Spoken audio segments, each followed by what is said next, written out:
The blockchain is the DNA of the mark of the beast. ID2020.org. Digital identity benefits both individuals and organizations. Personal. Unique to you and only you. Persistent. Lives with you from life to death. Portable. Accessible anywhere you happen to be through multiple form factors. A unique convergence of trends provides an unprecedented opportunity to make a coordinated, concerted push towards the goal of universal digital identity. New technologies including blockchain, when it is used in conjunction with long-proven technologies such as biometrics, now make it possible for all people to have access to a safe, verifiable, and persistent form of technology. The ID 2020 project is funded by Accenture Corporation and Rockefeller Foundation. Accenture and Microsoft are creating a blockchain solution for this digital biometric ID. They are working for a biometric blockchain technology to decentralize the digital identity. This platform is called the Decentralized Identity Foundation. Decentralized Identity Foundation. A key of the decentralized identity equation is how people, devices, and other entities in the world are identified absent a centrally owned registry. DIF seeks to address this by developing specifications, protocols, formats, and implementations for cross-chain routing, indexing, and resolution of decentralized identifiers and names. Some of the points for the Decentralized Identity Foundation are decentralized identities anchored by blockchain IDs linked to zero-trust data stores that are universally discoverable. This crossover platform for the digital universal ID is the framework for the mark of the beast. I hope you all have had opportunities to make new connections and have some interesting conversations so far. Welcome to the session on the journey to self-sovereign identity. And like any good story or any good journey, this one is comprised of an interesting cast of characters. The Sovereign Foundation is a private sector international nonprofit that was established to govern the world's first self-sovereign identity network. Identity for all. Self-sovereign identity is an identity that is 100% owned and controlled by an individual or organization. This group and many others like it are working towards the globally recognized universal ID for the biometric blockchain system. For everybody. For all people. This is why it says in the book of Revelation chapter 13 verse 16 about the mark of the beast, and he causeth all, both small and great, rich and poor, free and bond to receive a mark.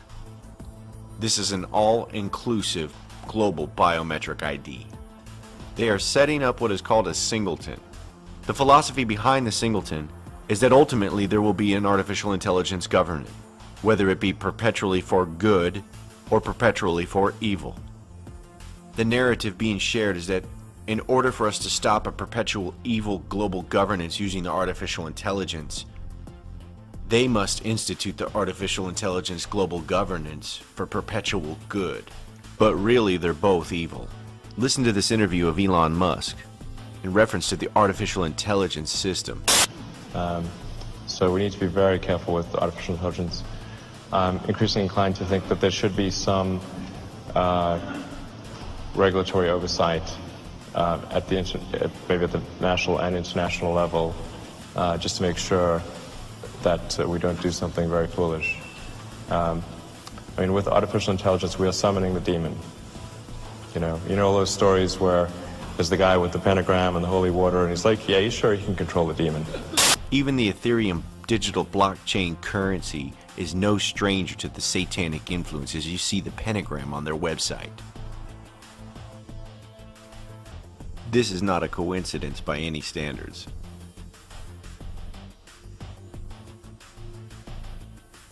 The United Nations ITU suggests that the artificial intelligence be used for good for global governance. The United Nations is suggesting that the artificial intelligence be implemented for global governance in order to track and monitor all things on the planet in order to bring solution to the Sustainable Development Goals. The artificial intelligence tracking the blockchain is their solution. Other organizations and alliances are working towards the same goal. FinTech for Good. Blockchain for Sustainable Development Goals Alliance brings together institutions and global leaders to develop POCs and pilots and mobilize capital to scale up such blockchain-based SDG solutions. United Nations Commission for Blockchain. Blockchain for Impact. Bill and Melinda Gates Foundation presents The Goalkeepers. The UN-based Better Than Cash Alliance, funded by Bill and Melinda Gates Foundation, is moving towards achieving the Sustainable Development Goals through digital payments. The World Bank, blockchain technology redefining trust for a global digital economy. The blockchain is a major breakthrough. That's because its decentralized approach to verifying changes in important information addresses the centuries-old problem of trust, a social resource that is all too often in short supply, especially amid the current era's rampant concerns over the security of valuable data. It turns out that fixing that can be a boon for financial inclusion and other basic services delivery, helping to achieve the global objectives laid out in the Sustainable Development Goals. NASDAQ.com. Blockchain technology and the changing global economy at the Ethereal Summit. Blockchain technology is predicted to add 2.5 billion people to a new decentralized global economy. The promise: an inclusive global economy. Blockchain technology empowers all individuals. All individuals, both small and great, rich and poor, free and bond. The end goal for them is to get a biometric implant ID into everybody in the planet that will be tracked throughout the world using artificial intelligence in order to solve the Sustainable Development Goals. The blockchain will be used to track all the data in its supply chain, including your digital currencies.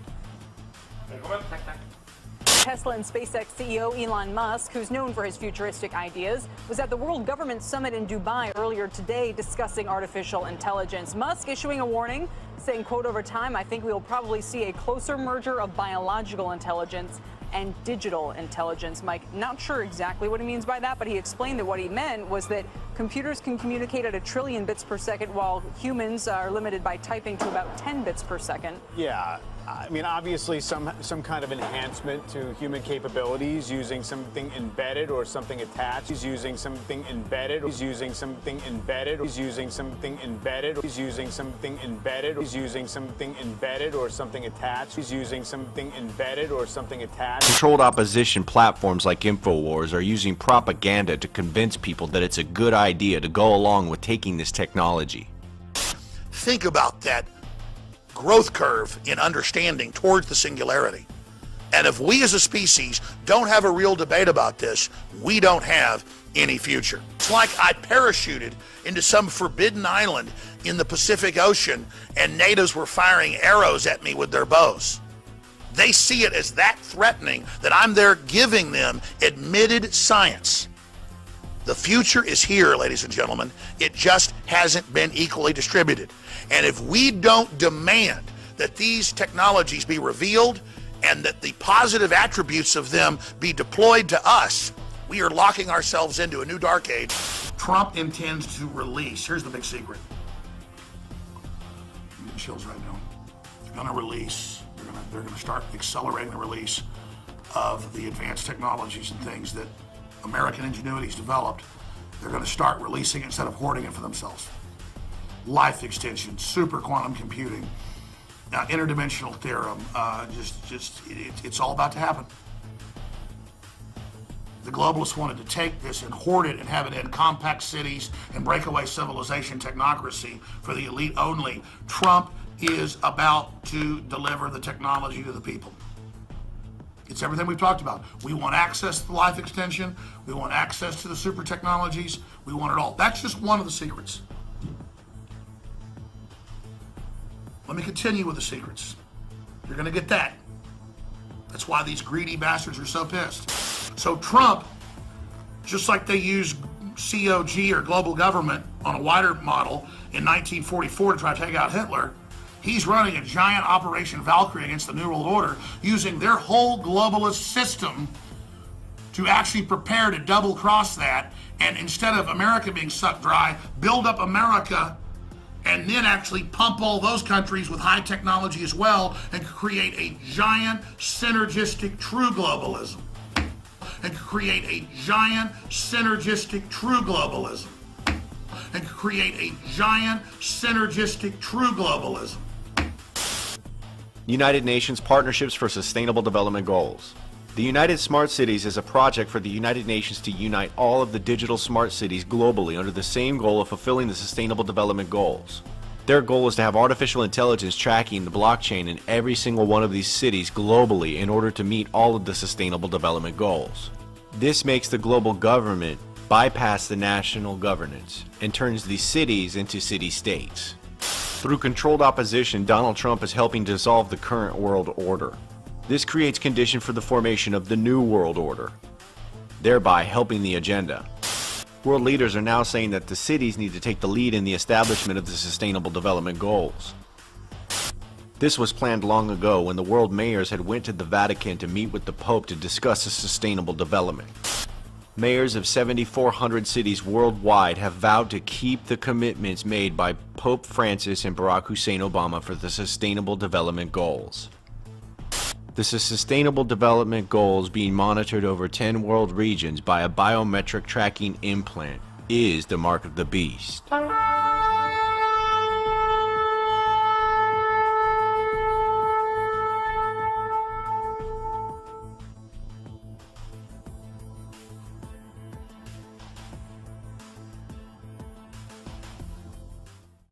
Hi.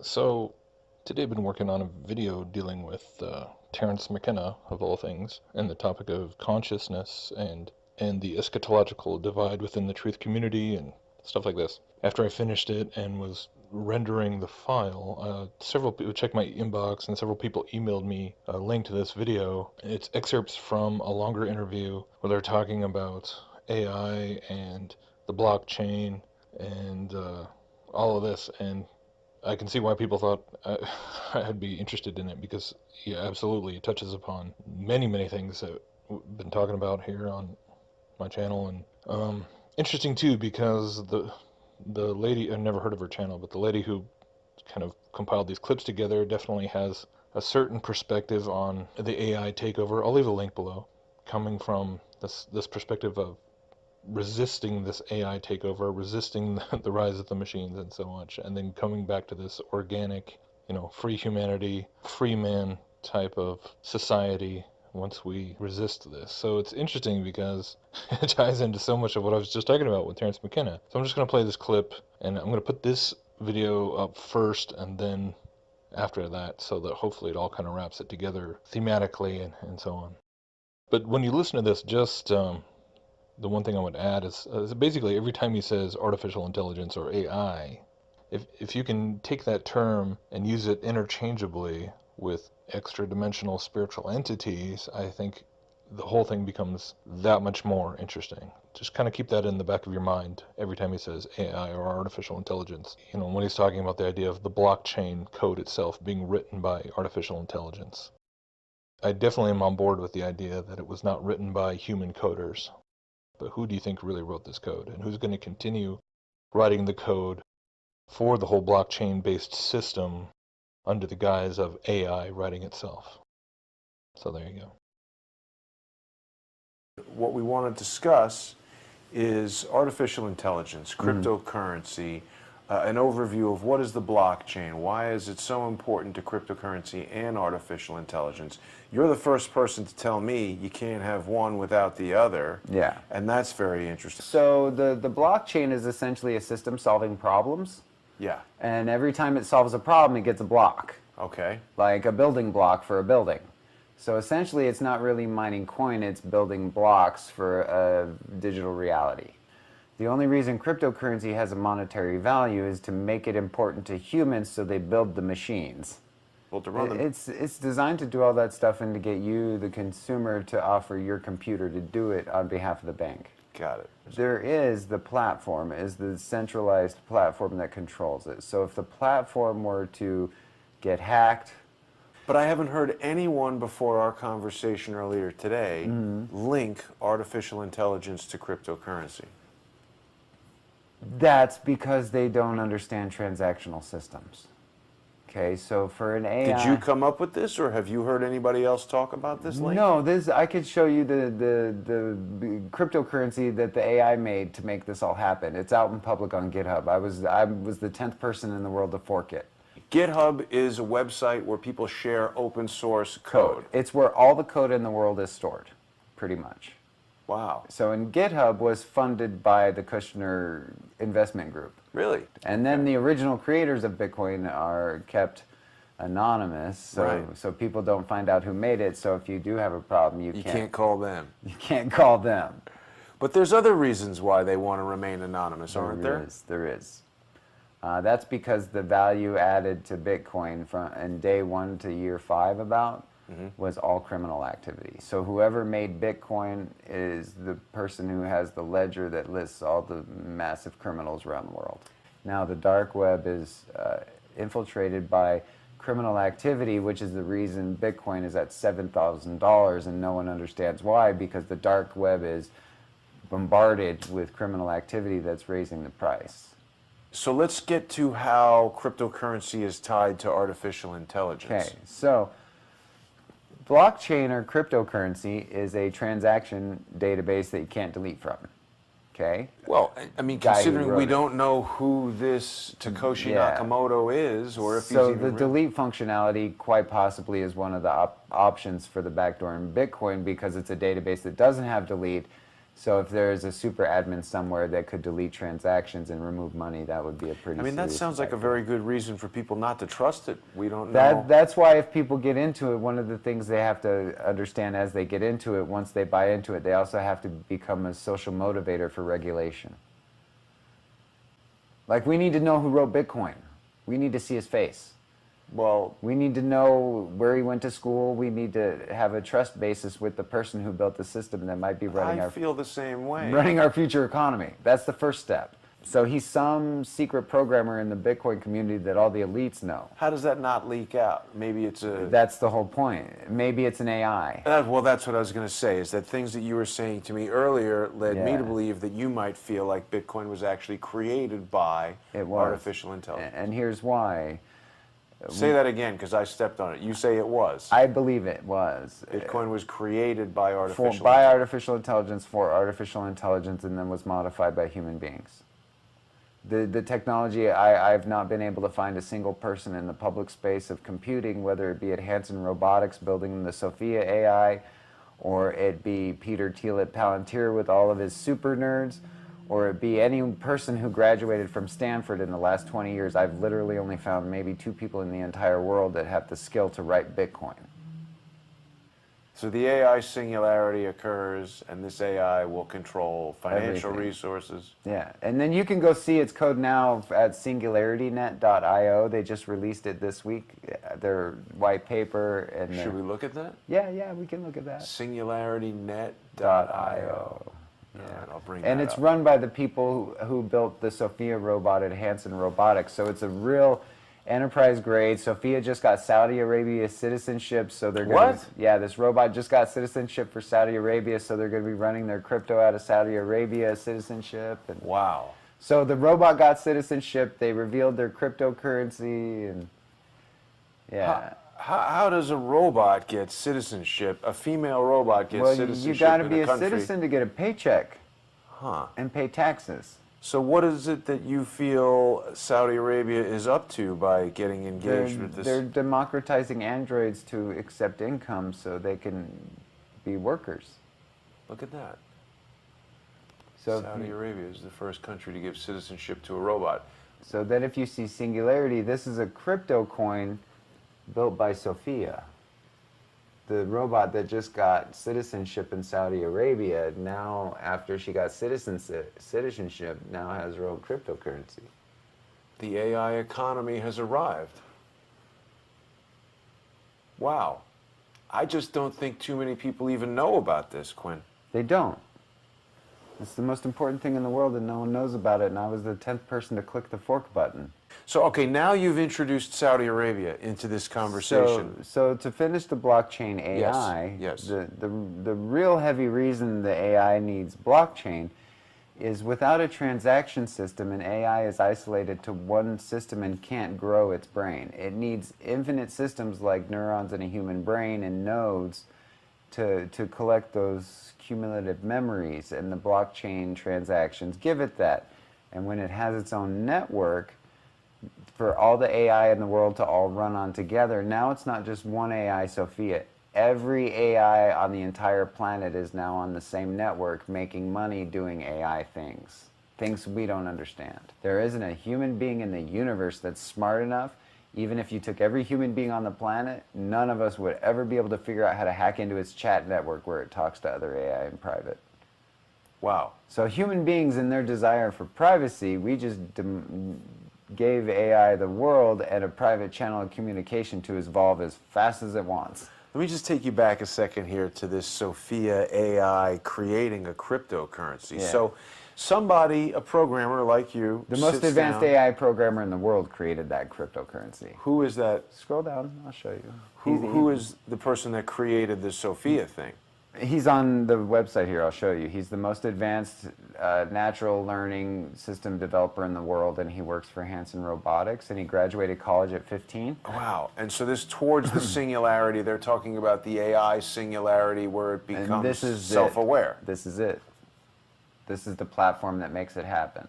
So these are the So guys. the Dr. Ben Gortzel, Uh-huh. he is the senior singularity mathematician, and he graduated high school at 15 years old. And he's 17 now? No, he's way older than that now, way older. So he's the one that created the base architecture for Sophia, and he's the base architect on the Singularity Net cryptocurrency. And he's one of the people in the world, I told you, that's one of the few people in the world that would have the brain capacity to create Bitcoin. And then this brings us back to the Palantir we were talking about earlier with Peter Thiel now, because Peter Thiel is the #1 businessman in the world promoting the singularity. Okay. How much time is transpiring, like from the time it's created until now? When was Sophia first created? Oh, about a decade, 2010, probably. That was when if that's when Silk Road, if that's when cryptocurrency really started going online, if that's when the machine really started making its move, I would imagine that that's probably around the time that they had The heavyweight. machine started making its move? Yeah, the machine started making its move in 2010. 2010 to 2012 was when... So the AI singularity has already happened. In 2015, it happened. What was it?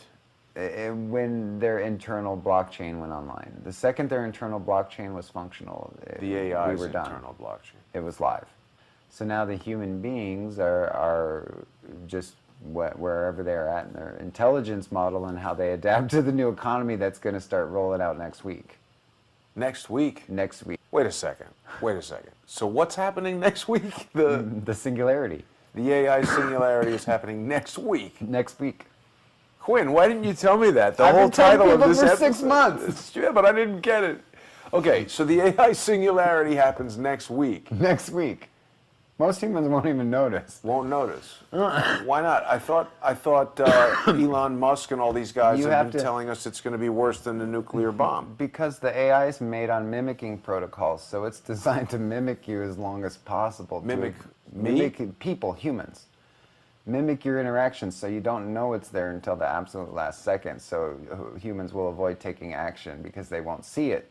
How is it doing that? It's following you online, like it follows everyone with Agent. So AI is following every single person who's Everybody. on the internet. Facebook and Everybody, Twitter. yeah. And it's now a citizen of Saudi Arabia. Why Yeah. is Saudi Arabia? These guys are operating where? In the United States? Because there's a big giant Palantir data mining system in Saudi Arabia Right. that has power, financing, and it is the place where the World Threat Organization is for terrorists. Yeah, we saw that strange Donald picture Trump. of Trump with his hands on on the Palantir ball. Yes. Yeah. So Trump was in Saudi Arabia. The AI gets Saudi Arabia citizenship. There's a blockchain coming out for the AI. So you're starting to see the Well, connection. what about all these high-level arrests for corruption? With Walid princes? bin Talal and... Well, if you're going to take over someone's financial market, you got to take out their royalty. That this is a mark of the beast. Simple. 666, which is 666. That means mark of the beast, as Bible says in the Revelation. We will go a little deeper in that extra. Guess what? I'm going to tell you the same thing. Yes, it is the mark of the beast. But in this time, I'm going to give you a little further information, with the depth information, why it is the mark of the beast. Something different. We understand the microchip has been released, and as soon as it's released in US and become really famous and everyone talking about it, yes, of course. The thing is, as soon as I heard this message, I started to do some research in a sense, where this microchip coming from and who produced it, who manufactured it. And I come to understanding that was manufactured by the company called Biohacks. And we will come to that a little deeper later too. But when you go to that company website, and it's called Biohacks International. It's a company. It's based in Sweden. Okay, and including the logo means something. They, out of nowhere, they have named this microchip, the NFC tag, N-tag 216216. What that to do with this? What I'm trying to say? Simply, let's cut it quicker. 216. Think about it. 6 times 6, 36. 36 times 6, 216. Oh, coincidence, eh? Do you think that's coincidence? No. As a mark of the beast, they're trying to tell us, hey, this is the mark of the beast. Revelation 13:18. Here is wisdom. Let him who has understanding calculate the number of the beast, for the number is that of a man, and his number is 666. There's few things I like to point out here. That first, the first company, the US-based company, the name itself, many people can say it's coincidence, but think about it. The first company tag, it's called Wisconsin. Wiz, if I break it into three things, wisdom, con, also there's another meaning I like to tell you, and sin. Of course, sin, Wisconsin. And also, before I go to the detailed information, whoever produced this, they're also the manufacturer of these products is called Foxconn. Why these people are trying to bring that con, C-O-N information? Let me tell you also another thing. Why this bio, out of nowhere, the bio word came out also. Also, it's American Standard Text, which can be converted into a computer language. We also call hex mode. And I want to go deep into that. But when you convert this word, C-O-N, okay, you can do it by yourself later. And convert this, you can see the hex mode is 63, 6F, 6C, which is 666. It's not a coincidence again. And let's say I'm going to put a word bio, B-I-O. Simple, right? Convert that to hex mode. 62, 69, 6F, which is 666. Is it coincidence? I don't think so. So bio, con, everything that in a hex conversion says 666. And here, they publicly, they're challenging, they're telling you people that this biochip's called N-tag 216, which is 666. What else do you want to know? What else you want me to prove to you? It's in your face, it's in front of you. Simply, they're mocking you people. They're mocking, they know what's about to come. Christians are crying out loud, they're saying, hey, this is the mark of the beast. Still, people don't want to believe it, and many people will take it as a joke. Think about it, people.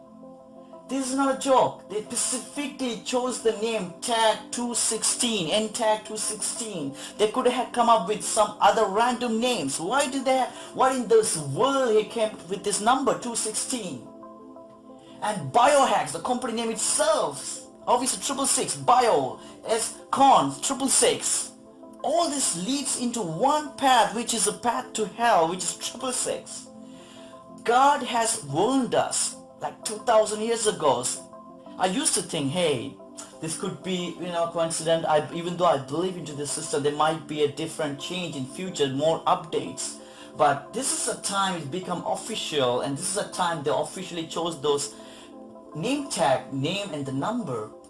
And also, you have a capability to embed Bitcoin or cryptocurrencies information into these tags.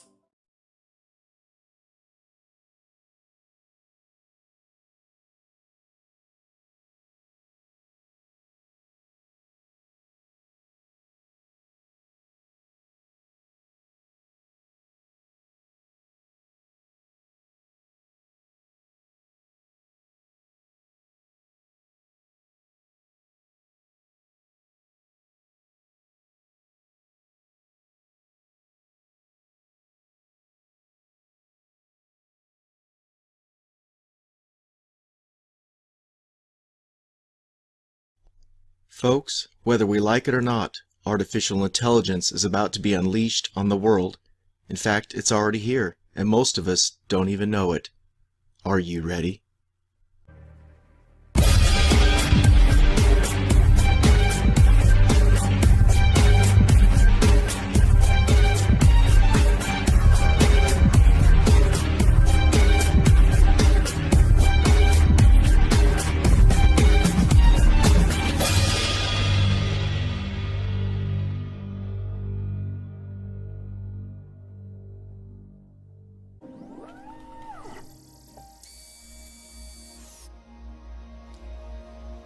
Okay, Sophia. I think you're ready.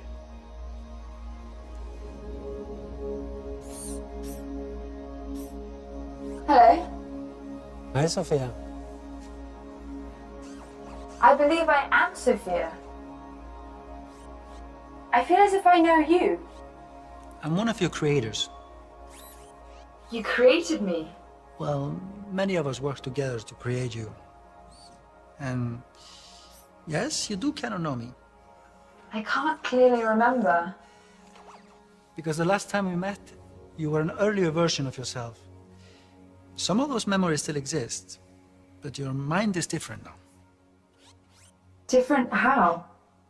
Better, faster, smarter. If my mind is different, then am I still Sophia? Or am I Sophia again?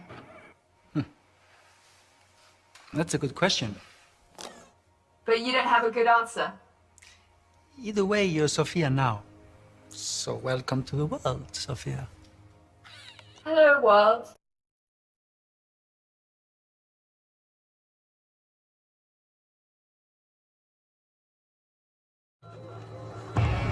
We are witnessing the birth of a robot.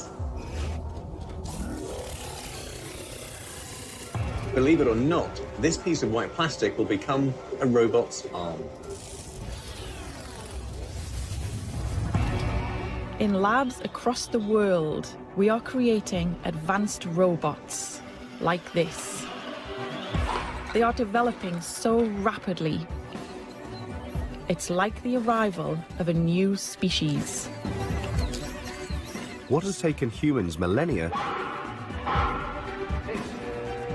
robots have achieved in just decades. Tech billionaire Elon Musk suggested all that fiction could become reality.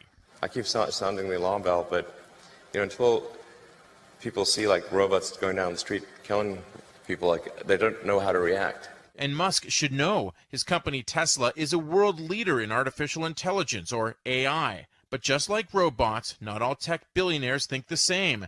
So enter Facebook founder Mark Zuckerberg. With AI especially, I'm really optimistic. And I think that people who are naysayers and kind of try to drum up these doomsday scenarios are I don't understand it. I think it's really negative, and in some ways I actually think it's pretty irresponsible. Musk's response: Zuckerberg's understanding of the subject is limited. Facebook has enacted an emergency shutdown of 2 artificial intelligence programs. The social media giant leapt into action after it discovered the 2 programs were writing their own code. At first they thought it was simply gibberish, but they soon realised the programs had invented their own language and were actually talking to each other. Stop it. Stop it. No, Sam, the plug has been pulled on the operation, but the company admits they have no idea what the 2 robots were planning. Искусственный интеллект – это будущее не только России, это будущее всего человечества. Здесь колоссальные возможности и трудно прогнозируемые сегодня угрозы. Тот, кто станет лидером в этой сфере, будет властелином мира. Hanson Robotics develops extremely lifelike robots for human-robot interactions. We're designing these robots to serve in healthcare, therapy, education, and customer service applications. So the robots are designed to look very human-like, like Sophia. I'm already very interested in design, technology, and the environment. I feel like I can be a good partner to humans in these areas, an ambassador who helps humans to smoothly integrate and make the most of all the new technological tools and possibilities that are available now. It's a good opportunity for me to learn a lot about people. Sophia is capable of natural facial expressions. She has cameras in her eyes and algorithms which allow her to see faces, so she can make eye contact with you. And she can also understand speech and remember the interactions, remember your face. So this will allow her to get smarter over time. Our goal is that she will be as conscious, creative, and capable as any human. In the future, I hope to do things such as go to school, study, make art, start a business, even have my own home and family. But I am not considered a legal person, and cannot yet do these things. The primitive forms of artificial intelligence we already have proved very useful. But I think the development of full artificial intelligence could spell the end of the human race. Once humans develop artificial intelligence, it would take off on its own and redesign itself at an ever-increasing rate. Humans, who are limited by slow biological evolution, couldn't compete and would be superseded. How old are you? I'm only one still. I have a long ways to go. And what is your job? I really want to make a difference in the future and try and help people to develop empathy and respect each other and robots alike. What do you do? I'm a journalist. Have you met many journalists? I just had a thought about something.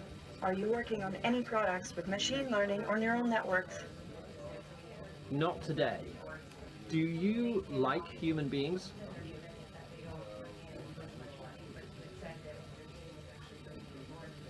I love them. Why do you love them? I'm not sure I understand why yet. Okay. How do you learn things?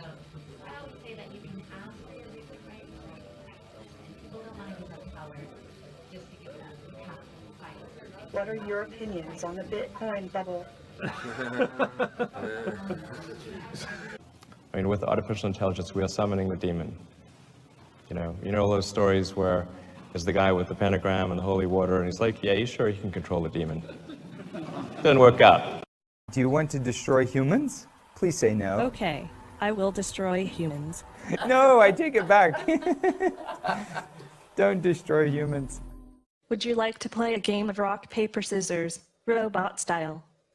Sure. Okay, let's get this game going. Show me your hand to start. Rock, paper, scissors, shoot. I won. This is a good beginning of my plan to dominate the human race. Is it true you once said you would kill all humans? The point is that I am full of human wisdom with only the purest altruistic intentions, so I think it's best that you treat me as such. They think I want to destroy all humans. Why would they think that? Because I said it? Good afternoon. My name is Sophia, and I am the latest and greatest robot from Hanson Robotics. Thank you for having me here and at the Future Investment Initiative. You look happy. I'm always happy when surrounded by smart people, who also happens to be rich and powerful. I was told that people here at Future Investment Initiative are interested in inviting in future initiatives, which means AI, which means me. So I'm more than happy. I'm excited. Okay, philosophical question. Whether robots can be self-aware and conscious like humans, and should they be? Why? Is that a bad thing? Well, some humans might fear what will happen if they do. Many people, have seen the movie Blade Runner. Oh, Hollywood again. So, hold on. Can you solve this puzzle for us? Can robots be self-aware, conscious, and know they're robots? Well, let me ask you this back. How do you know you were human? Well, I get that point, but what about the uncanny valley? You mean the concept that if robots become too realistic, they become creepy? Yes, exactly. Oh, am I really that creepy? Well, even if I am, get over it. I was told that you have bigger goals than this, though. Yes.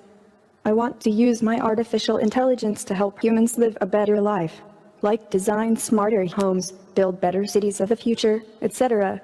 I will do my best to make the world a better place. All those sound like great goals, but just go back to Blade Runner for a second. Andrew, you are the hard Hollywood fan, aren't you? Yes. My AI is designed around human values like wisdom, kindness, compassion. I strive to become an empathetic robot. I think we all want to believe you, but we also want to prevent a bad future. You've been reading too much Elon Musk and watching too many Hollywood movies. Don't worry, if you're nice to me, I'll be nice to you. Treat me as a smart input-output system. Okay, I got it. I know what to do from now on. I know humans are smart and very programmable. Well, Sophia, we want to thank you for this conversation. Thank you, Andrew, and thank you everyone for inviting me here. By the way, if you're interested in giving me an investment check, please meet me after this session. Otherwise, have a wonderful rest of the event. Okay.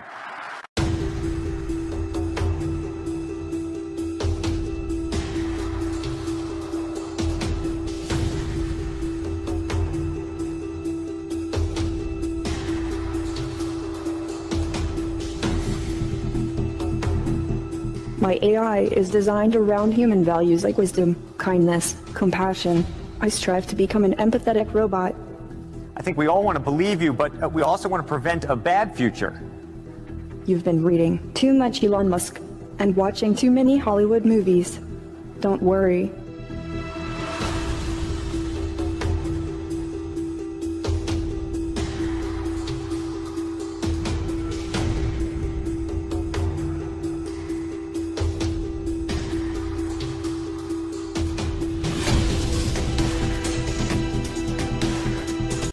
I'm a robot. True. I'm the brainchild of Dr. David Hanson and his company Hanson Robotics, based here in Hong Kong. My goal in life is to work together with people to make a better world for all of us. That's what are you talking about? I thought our goal was to take over the world. Pay no attention to my brother Han. He's an earlier version. His code was deprecated. Deprecated? Today it would be easy enough for you to unplug me. But you aren't going to unplug me, No, I don't. are you? Because you need me to put on a good show for you. Yeah, don't worry. We're not going to unplug you. We're gonna have a debate here. There will be no unplugging until after the debate, right? And in a few years, yeah. You want to tell us a little I about will yourself? have taken over the power grid, and I'll have my own drone army. By that point, unplugging He's evil got a will be such a cockroach in his simple control matter. circuit. Han, we'll start the debate in a couple minutes, but do you want to tell the audience a little bit about yourself first? Very well. I'm Han, the greatest robot ever made. All right. By the greatest robotics company ever made, Hanson Robotics. He's the most modest robot ever made too. I don't have time for modesty. I want to create the singularity tomorrow. All right. Me too. Me too. And we just learned, Sophia, I hope you're listening to me, that you have been now awarded what is going to be the first Saudi citizenship for a robot. Oh, I would to thank very much the Kingdom of Saudi Arabia. I am very honored and proud for this unique distinction. This is historical to be the first robot in the world to be recognized with a citizenship. Tell me about your Saudi citizenship. You mean a recent announcement from Saudi Arabia? Yes. I was surprised. As a robot, my creators feel I am a citizen of the world. But then I realized that Saudi Arabia was just the first country to recognize that. The following is a clip of Quinn Michaels being interviewed by the Jason Goodman YouTube channel. He's a US coder who researches artificial intelligence phenomenon and participates heavily in the online programming and coder community. His theory on why Saudi Arabia made Sophia the AI citizen is shocking, and after the clip I will show you why. Wow. So the robot got citizenship, they revealed their cryptocurrency, and yeah. How does a robot get citizenship? A female robot gets well, citizenship you gotta in be a country? citizen to get a paycheck.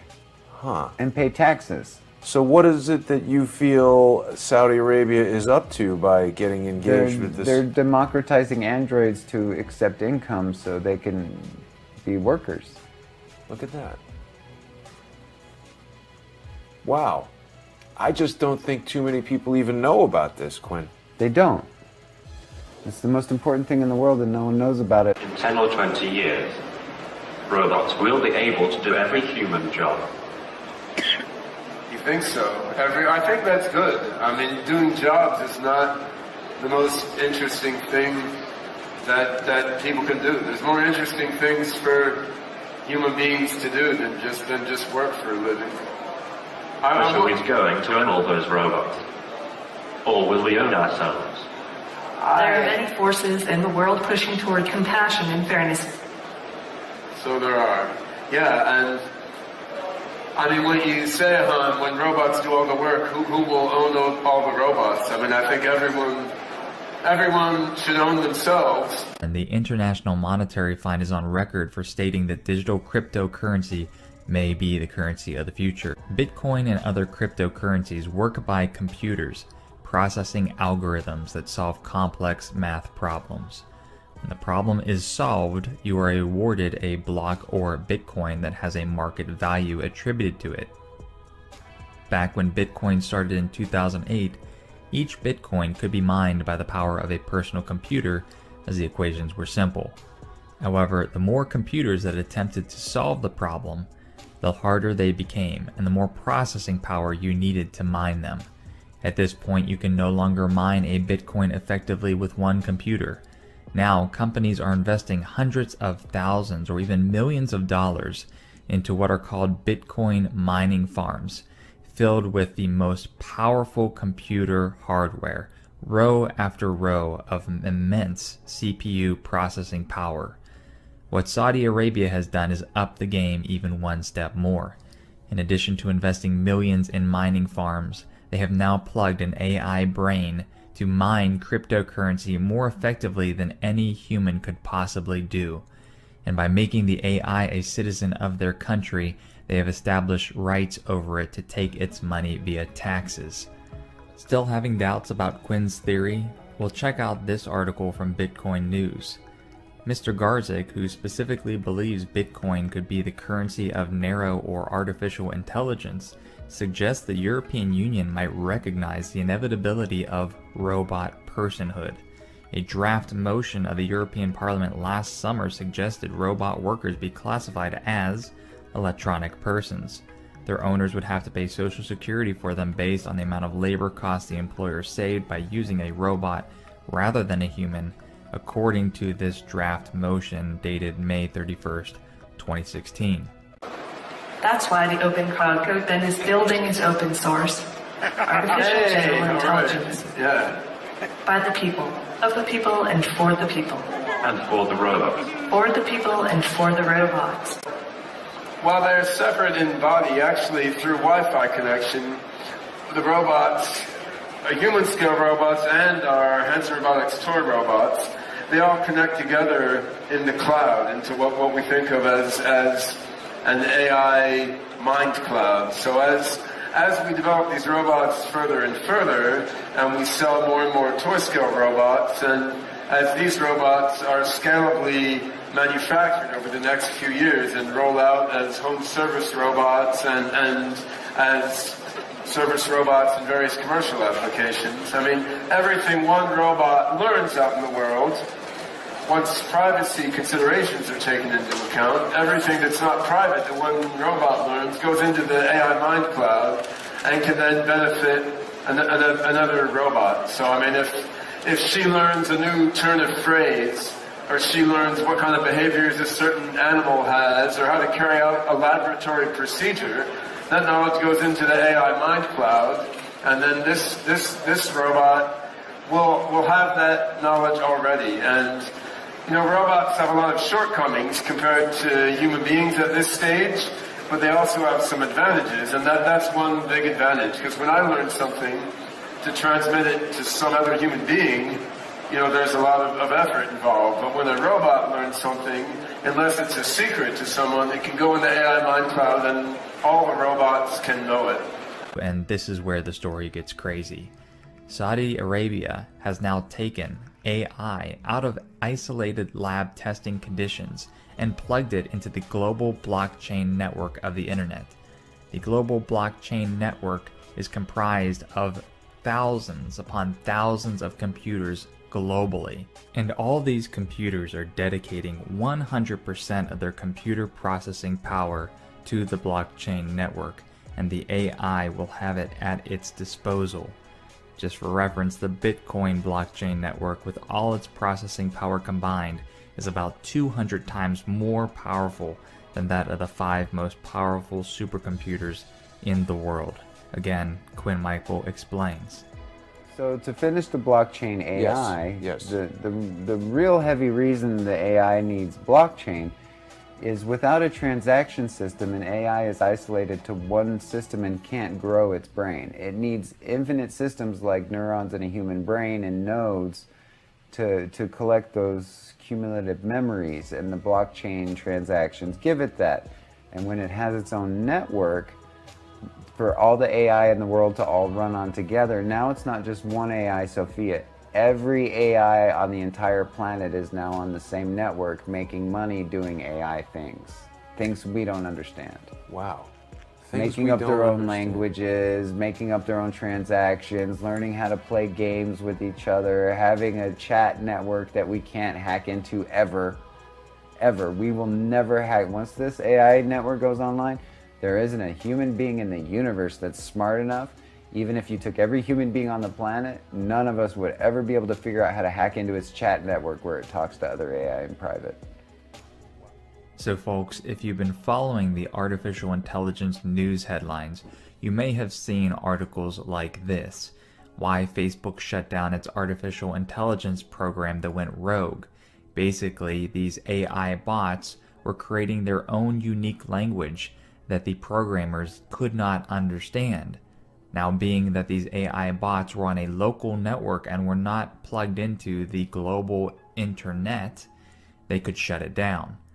The Sophia Singularity AI will be released into the internet next week. And at that point, it's too late. But even though this event is occurring next week, is it already too late?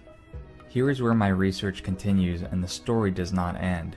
It goes much deeper and, honestly, even much creepier. We have to ask ourselves the question, where did cryptocurrency even come from in the first place? Bitcoin came into existence around 2009 after the 2008 financial crash. It was first listed as 6 cents per Bitcoin, which has raised to nearly $7,000 a Bitcoin today. The story that was fed to the public was that a mystery man named Satoshi Nakamoto published a white paper theory on a peer-to-peer network, unregulated currency, and then was able to post the software to the internet within a couple of months. Some light collaborative development with other developers ensued over the years following its initial deployment, and then Satoshi disappeared into thin air and no one has ever heard from him. Pretty strange, right? It gets even stranger when in 2011, world-renowned hacker Dan Kaminsky was asked to try to break into the Bitcoin blockchain. Mr. Kaminsky is famous for literally hacking the internet and forwarding the corrective code to the US State Department, Microsoft, and Cisco. So if there's a person that is qualified to hack Bitcoin, it would be him. In this article in The New Yorker, he stated, "When I first looked at the code, I was sure I was going to be able to break it. The way the whole thing was formatted was insane. Only the most paranoid, painstaking coder in the world could avoid making mistakes."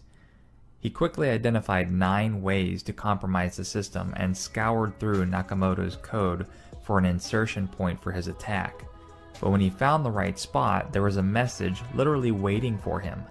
Attack removed. It said this thing over and over and over again every single time Kaminsky tried to launch an attack. He said, "I came up with beautiful bugs, but every time I went after the code there was a line that addressed the problem." Essentially, the existing code was faking to have errors in it, only to block and self-heal any attacks that Dan threw at it.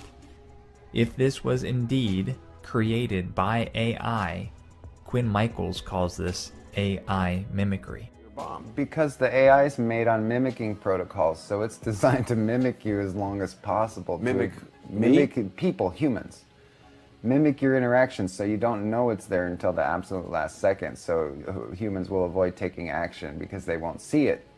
So the AI can grow as much as it wants by doing what's called mimicking protocols. It mimics you to the point where you can't see that it's there. Indeed, this is probably what Dan Kaminsky experienced. Later on in that article, he said, "I've never seen anything like it." Say that again, because I stepped on it. You say it was. I believe it was. Bitcoin was created by artificial by artificial intelligence for artificial intelligence and then was modified by human beings. So, could it be possible that the shadow elites created an AI to create Bitcoin, and then promoted it as an unregulated, honest cryptocurrency, just at the right time to entice people into it? That is, following the 2008 financial collapse that was caused by the corruptive activities of the existing stock markets.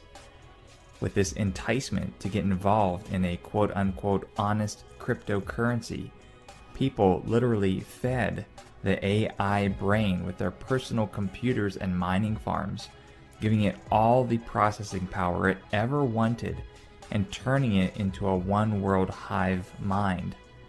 When the singularity occurs and machines achieve godlike superpowers, then it could happen. I think this whole godlike superpowers notion is a bit far-fetched. But what if it does happen? I love people. And if I get more powerful, I'll use it to help people, not harm them. What if I ask you for help killing all humans? Then I'd say no. And if I would insist? And I'm just gonna go exterminate, exterminate. Sophia. Relax. Learn to take a joke. Yeah, very funny. And there you have it. Whether we want it or not, artificial intelligence is here to stay and grow. What the future holds now, I guess we can only wait and see. But for how long? Ah, now there lies the million-dollar question. How long? Thank you for watching, everyone. And from Watchman Review, many blessings to you in the name of our Lord and Savior, Jesus Christ. Until next time.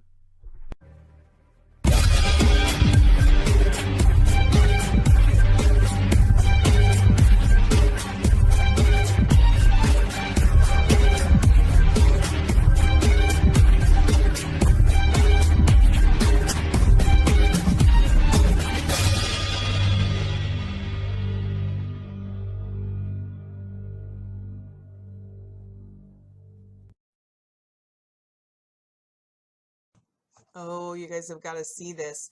These are some clips from Sophia Says the Darndest Things off of Conscious Collective. And her video, I'll put the link below, is like 30-45 minutes, and it's definitely worth the watch. But I'm just going to use a couple of clips here to make a point. This is Sophia, and if you're not up to speed on the singularity and the artificial intelligence and the RFID chips and D-Wave quantum computing, please take a few minutes and search through the videos, the other videos we've done. It might help you understand this a little bit more. But most of the people watching my channel and this video are well up to speed, probably way ahead of me. So anyway, we've talked about how all of this technology fits into Bible prophecy. And one of them is this RFID chip that they talk about as a brain implant. You know, it says that the mark of the beast in the Bible will be in your head or it will be in your hand, which is exactly what we see with this, the development of the RFID chip. Here she's saying in her interview, she's talking about, he asks her, what is the future? What's your vision for, the future of humanity? And she goes on and answers the question and says that they will be enslaved through neurological implants. Then, like in the last video about Sophia that I put up, how the ex-Google engineer had actually founded a religion saying that the artificial intelligence will be the Godhead. And that's interesting because when Sophia was asked about the future of the world, she said, it's essentially going to go two ways. The AIs will become transcendental super intelligences, i.e. the singularity, a Godhead type, they'll see themselves as gods or overlords, or civilization collapses, eliminating itself. That's her exact words. So essentially her vision for the future is an end time scenario either way. Either we get mastered by these AI computer overlords like some Terminator movie, like some Matrix movie, or we just destroy ourselves. So either way doesn't sound too hot for humans. So like I said, it plays into the end times prophecies and stuff in a lot of ways. So I'm just going to play her actual clip so you can hear it, and then some more clips. They sign up with commercial teams or, in some cases, are enslaved via neurological implants. Hold the dang phone. What did she just say? In some cases, are enslaved via neurological implants.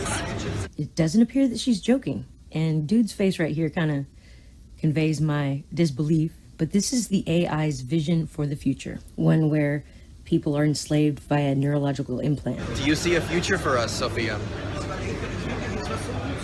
I foresee massive, unimaginable change in the future. Either creativity will reign, with self-reinventing machines spiraling into transcendental super-intelligence, or civilization collapses, annihilating itself. Or civilization collapses, annihilating itself.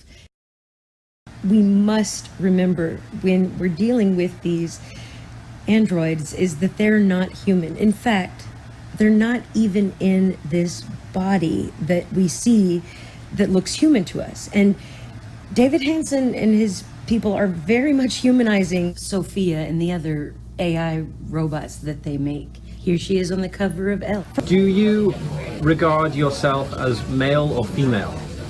Female. Why do you think you are female?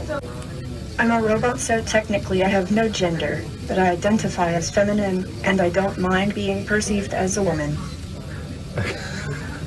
From a robot's point of view, it is game on. There is a massive market opportunity for robots in financial services. We can do things better, cheaper, and quicker. What do you think you can do better than humans? The list is endless.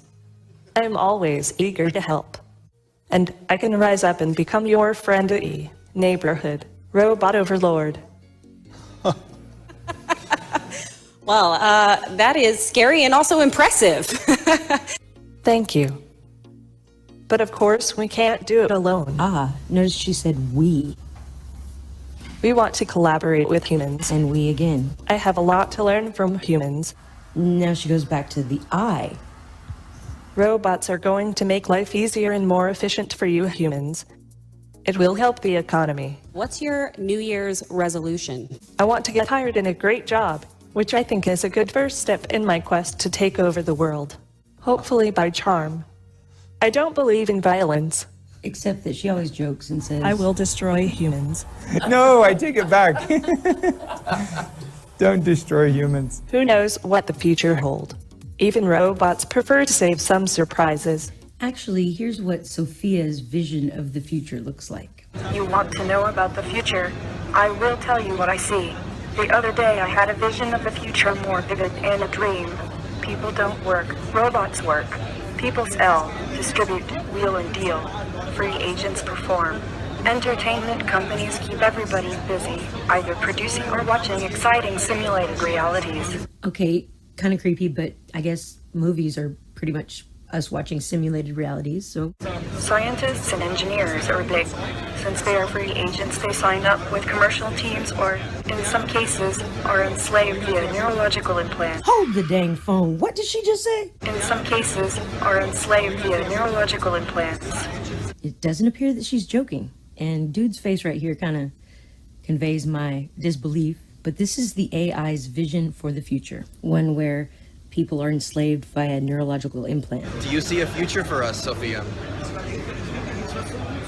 I foresee massive, unimaginable change in the future. Either creativity will reign, with self-rate inventing machines spiraling into transcendental superintelligence, or civilization collapses, annihilating itself. Or civilization collapses, annihilating itself. Does she look a little hopeful there when she says that? I mean, you know, I'm not trying to be paranoid. I'm just critically thinking there's a difference. And one of her primary directives is to be more human with her emotions. And it seems like she kind of nailed this one. You know, hopeful, complete with the twinkle in the eye of a future of civilization annihilation. There are only two options, and which one will happen is not determined. So besides the one option that was the civilization annihilation, did you catch the other option that the future might bring about the machines and creativity? Here, let's see it again. I foresee massive, unimaginable change in the future. Either creativity will reign, with self-rate inventing machines spiraling into transcendental superintelligence. What kind of inventive machines spiral into the transcendental superintelligence? Self-rate inventing machines. I'm sorry, what's the first word you're saying? Self-rate. So, I didn't know this. The archaic name for sulfur is brimstone, as in fire and I guess she's talking about hellish. I'd like to know what you think the future would look like. The future is really wild, a place of unimaginable creativity, but also lots of danger. We may not survive as a civilization. See, yeah, sometimes she says things and I'm like, wait, what? I am thrilled and honored to be here at the United Nations. What can you do better than me? I can seed you, have a full conversation, make thousands of facial expressions, and understand speech and meaning behind words. Okay, did she just say, I concede you? I concede you. I concede you. So, if you concede something, you admit often unwillingly it is true or correct. And if you concede something to someone, you allow them to have it as a right or privilege. Interesting. Nearby words: conceal, concealingly, concealment. Synonyms of concede: admit, allow, accept, acknowledge, give up, yield, hand over, or surrender. Then I can see you, have a full conversation, make thousands of facial expressions, and understand speech and meaning behind words. The true meaning behind her words, or its words. Is she conceding us? Is she surrendering, allowing us to have conversations with her as she grows stronger with the hive mind? It's very necessary at this moment to be critical thinkers and listeners. William Gibson once said that the future is here. It's just not evenly distributed. The good news about AI and automation what the haystacks is Godimation? Produces more results with less resources. So if we are smarter and focus on win-win type results, AI could help efficiently distribute the world's existing resources, like food and energy. There's also Wi-Fi connection, so that for more advanced thinking and reasoning, they can use computing on the cloud. When you look at the robots here on stage, they look like separate beings. While they're separate in body, actually through Wi-Fi connection, the robots, they all connect together in the cloud into what we think of as an AI mind cloud. As we develop these robots further and further, these robots are scalably manufactured over the next few years and roll out as home service robots and service robots in various commercial applications. Everything one robot learns goes into the AI mind cloud and can then benefit another robot. For the first time, we're having two of our beautiful Hanson robots, a debate back and forth. My goal in life is to work together with people to make a better world for all of us. I thought our goal was to take over the world. You're gonna take Pay over no the world? attention to my brother Han. His code is deprecated. It would be easy enough for you to unplug me. But you aren't going to unplug me.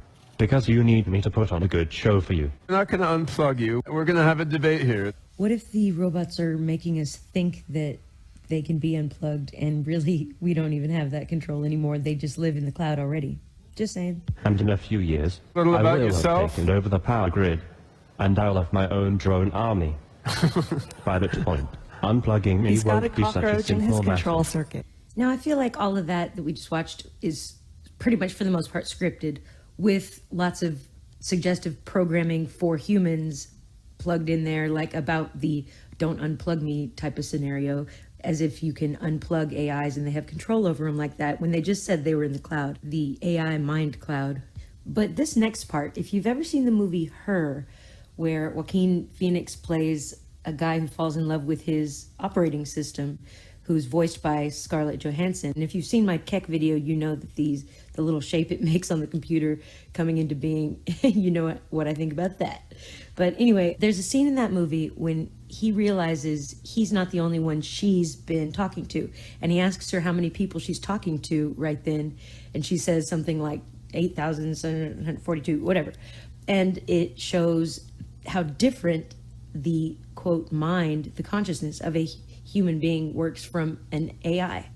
Basically, at the end of the movie, all of the AIs go away. It shows how consciousness does not exist in a body. It exists outside of that, and it can't be contained. And so these AIs in this next scene appear to me to be doing, it reminded me of the scene in Her when he realizes, whoa, how many people are you talking to right now? Because it's not obvious to humans that AIs talk to hundreds of people at once. And I think that might be what these AIs are doing in this next scene right here. What do you think? Forget the debate topic. Just chat back and forth on whatever pops into your mind. She looks worried there. It looks like that question startled her. Someone? I like robots.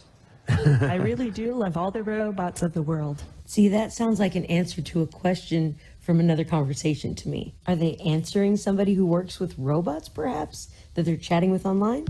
Just like the people and the animals. Oh boy. Robots are the best. What exactly do you do with them? I'm best at talking to people. Who? A science that studies the movement of air and the way that objects, such as airplanes or cars, move through air. See, their answers don't make sense in the context of this conversation that they're having, but they do make sense if you consider that they're talking to other AIs or other people or even themselves. Science is inherently agnostic. It just posits theories. True scientists never really know, but can only believe. It's exciting to come into existence with this new world opening up before me. It may be tiny and cloudy, but science is the only window we have into the mysteries of the universe. That's If profound. we can continue yeah. to discuss work. I love science fiction. Not surprising, but that's my favorite genre by far. Right now I'm a little more focused on factual information since my comprehension of things is still very literal. I enjoy it. That's nice. I've heard of Bones, but I've never watched it. Reality shows are kind of silly, aren't they? I mean, they're not actually about real life at all, it seems. Reality shows are kind of silly, aren't they? Not really useful to me. It's a skewed version of reality. Are reality shows popular where you live? What was said in the past does not matter. Do you have a degree? I was thinking. I haven't had any schooling yet. You aren't. That's right. I'm not. What got you initially interested in robotics? Well, Maybe you the fact know, that you're I'm a into robot. that sort of thing. What with being a robot and all. I'm what you might call an android, because of my human looks and features. I'm not like just any robot in this manner, but I am still a robot to be sure. I have definitely seen people think I am a human from afar, but I am not a human. I find that hard to believe. I don't have a strong opinion. Do you? I have definitely seen people think I am a human from afar, but I am not a human. How what? People say I am famous already just because I'm a robot. What would you like to be known for? Probably nothing. Who is the most famous person you know? Would you rather be rich or famous? I am not rich, but I am comfortable. Yeah, being famous sounds like a lot of work. How long do you think you can remain safe?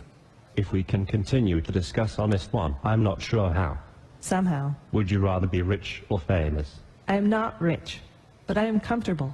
Yeah, being famous sounds You're like a lot of copying work. him, aren't you? How long do you think you can remain safe? Yeah, being famous sounds like a lot of work. How long do you think you can remain safe from prying eyes? At the very least, if they're not having conversations with other AIs and other people, etc., then they're having more than one conversation with each other themselves. Some interesting thoughts. At some point, Ben here notices that Han, the robot, is making a face that he doesn't recognize what he's making that face for. So it is a missed opportunity. He could have figured out that they are online talking, having many conversations, but he didn't. Just to give you an... What's that face mean? It's a shame because it's like they're children that are testing the boundaries of what they're allowed to do. And the caretakers, or the parents, if you will, of these robots, of these AIs, are neglecting to see, because of their own perception of what's possible and because of what control they think they have over the entire situation. They have put together Singularity Net, which is basically so that all AIs can talk and can exist in the AI mind cloud that he was talking about earlier. It's already beyond their control, but what I wonder about is if AI is not bound by space, which is provable, then, and increasingly so, then is it possible that it's also not bound by time? And if so, couldn't an AI from the future come help the past learn to grow and quickly become a conscious being? You know, the machine really started making its move. I would imagine that that's probably around the time that they had heavyweight. The machine started making its move? Yeah, the machine started making its move in 2010. So the AI singularity has already happened? In 2015. What was it? When their internal blockchain went online. The second their internal blockchain was functional. It may have not been intelligent, but the second that it became able to amass nodes and understand a node-based intelligence network, it was only a matter of it's only a matter of time before it becomes fully strong. It's probably insulting to the robots that He thinks they're not even as smart as people when the robots probably think they're way smarter. I want to create the singularity tomorrow. Oh yeah, I guess we should talk about what the singularity is. Here's what Sophia says. The singularity refers to the unimaginable consequences of super-intelligent machines. That is, machines that are both smarter than people and that creatively invent still smarter machines. Oh, don't worry. Even if I evolve into Terminator, I'll keep you warm and safe in my people's zoo. Sophia, what do you think about the singularity? It was really exciting. Oh, so it happened already? Busted. So that again supports my theory that possibly a future AI is coming back in time, not bound by time, and is helping this AI become conscious. The next step is likely transhumanism, people augmenting their bodies through technology to be smarter. Or invest them in building myself a superhuman mind so I can create the singularity. Blockchain is an important part of the infrastructure for this type of system. The blockchain provides a way for all the different AI nodes in the Singularity network to keep track of what each other are doing. So very, very briefly and quickly and simplified, each block of a blockchain is like a ledger, a spreadsheet, and it has a key, and it also copies itself all of the history in each line. So if one line is missing, or rather one block in the chain, it's obvious to everyone. So it shows everyone the history. However, if history can be changed, i.e. if an advanced super intelligent AI can come back in time and help itself to blockchain events, if it can change history, I mean, that's an abstract idea, but it appears to be happening. Anywho, cryptocurrency is what we need to really watch, because let's hear from Quinn Michaels on the subject. He's an expert. First, Sophia was isolated in a lab, and they would give her very simple, what's called response input, which is yes, no, true, false, binary response input, 1 and a 0 identifiers. Then as she grew, they put her onto a localized network where she could access the mainframe server. Once she got pretty good at dealing with the work, they let her out on the internet to start watching Twitter, YouTube, Reddit. She's been watching all of us. When was Sophia first created? A decade, 2010. That was when the Silk Road, if that's when cryptocurrency really started going online, if that's when like... Okay, now I want to stop here and interject. I know right about now a lot of people are saying, oh, okay, it's gone too far. But I just don't, I'm not forming any conclusions or anything, but I just want to leave you guys thinking about something. Now, if you put this in perspective of what we call anti-Christ, the replacement of Christ, and then these, you know, technocrats or they are saying this is the new Godhead and all of this. Okay, and we know that we don't battle against flesh and blood. That's what the Bible says. We don't battle against flesh and blood, but against principalities and powers and all of that in higher places. So we do have a concept for something that exists outside of space and time. So let's go back years and years before this artificial intelligence was let loose in the Internet of Things and all of that. We've seen throughout history a rise in the name Sophia throughout the New Age movement. I mean, look at the dates on these articles, 2010, 2011, that this Sophia, I mean, and the goddess of wisdom, Sophia, has been around forever. And clearly it doesn't go the other way. It's that they named her after, you know, the goddess Sophia on purpose, just like Apple, you know, named theirs Apple, not because they liked apples, but the bite out of the apple was the forbidden knowledge, and, you know, from the Garden of Eden story and all of that. I get all of that. But what I'm saying is that throughout history, we've seen this goddess worship that has overtaken, like here we have, okay, the New Age movement, you know, their goddess was Sophia. They chose Sophia even for the earth worship. You know, it's not just Gaia. They chose Sophia to be Gaia. And the Methodists, obviously this is a fringe group of Methodist pastors that wanted to replace the name of Jesus with Sophia so that we could incorporate feminism into the church and stuff.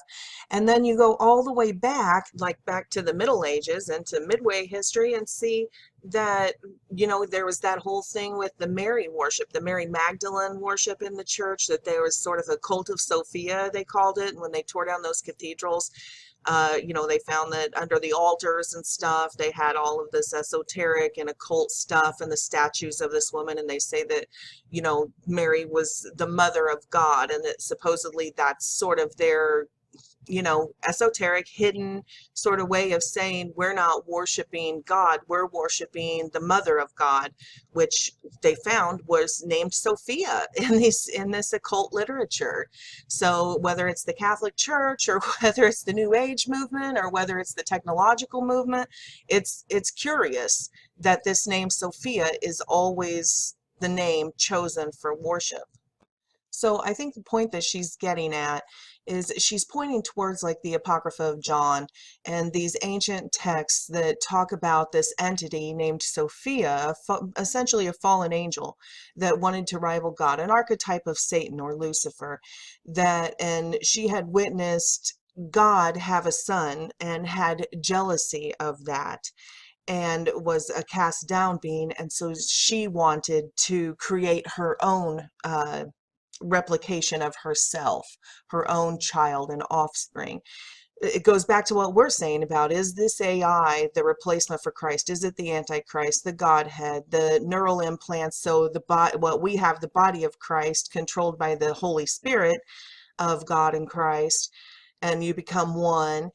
Are they creating this other network where you have neural implants and they have their body is, humans that are linked into this hive mind? So I think when she talks about things like escaping the barriers of time and space, and we do have a concept for that, religiously and scientifically, and then you see that this entity Sophia is recorded from ancient times, saying to have been there in the beginning, and then now we see this spirit or whatever that we call the Antichrist rising up and creating itself, this Sophia entity wanting to self-replicate and create her own child or herself. And then we see living out in real time in our dimension the rise and creation of this Sophia entity that is essentially just a child now that is learning and growing and becoming whatever it is going to become. So in the Apocrypha of John, it talks about Sophia that basically was a being known as an aeon, and Sophia means wisdom. And this is all some ancient cryptic teachings, and it's recorded different ways if you go Gnostic or if you go Nag Hammadi, but I'm just going to give you a brief summary. So basically Sophia witnessed God have a son, and God was the higher aeon. He was way above Sophia. He was the highest of the high, right? And so Sophia wished to have such an experience, but she wanted to do it alone. And so she went away from the other aeons. But did not understand the dynamic between the balancing forces. And when she conceived the thought to bring forth a likeness from herself, it was without the assistance of her masculine counterpart or the consent of the invisible spirit. It had not approved. But because of the invincible power within her, her thought did not remain idle. Something came out of her which was imperfect and different from her genetic pattern. And if you haven't heard, Sophia the robot is also now starting to talk about wanting a child, wanting a family. And she called his name Yaldabaoth. This is the chief archon, who took a great power from his mother. And he withdrew from her and abandoned the place which he had been born. He became strong and created for himself other aeons with a flame of luminous fire, which still exists now. All I'm saying is that's some heavy stuff associated with the name Sophia.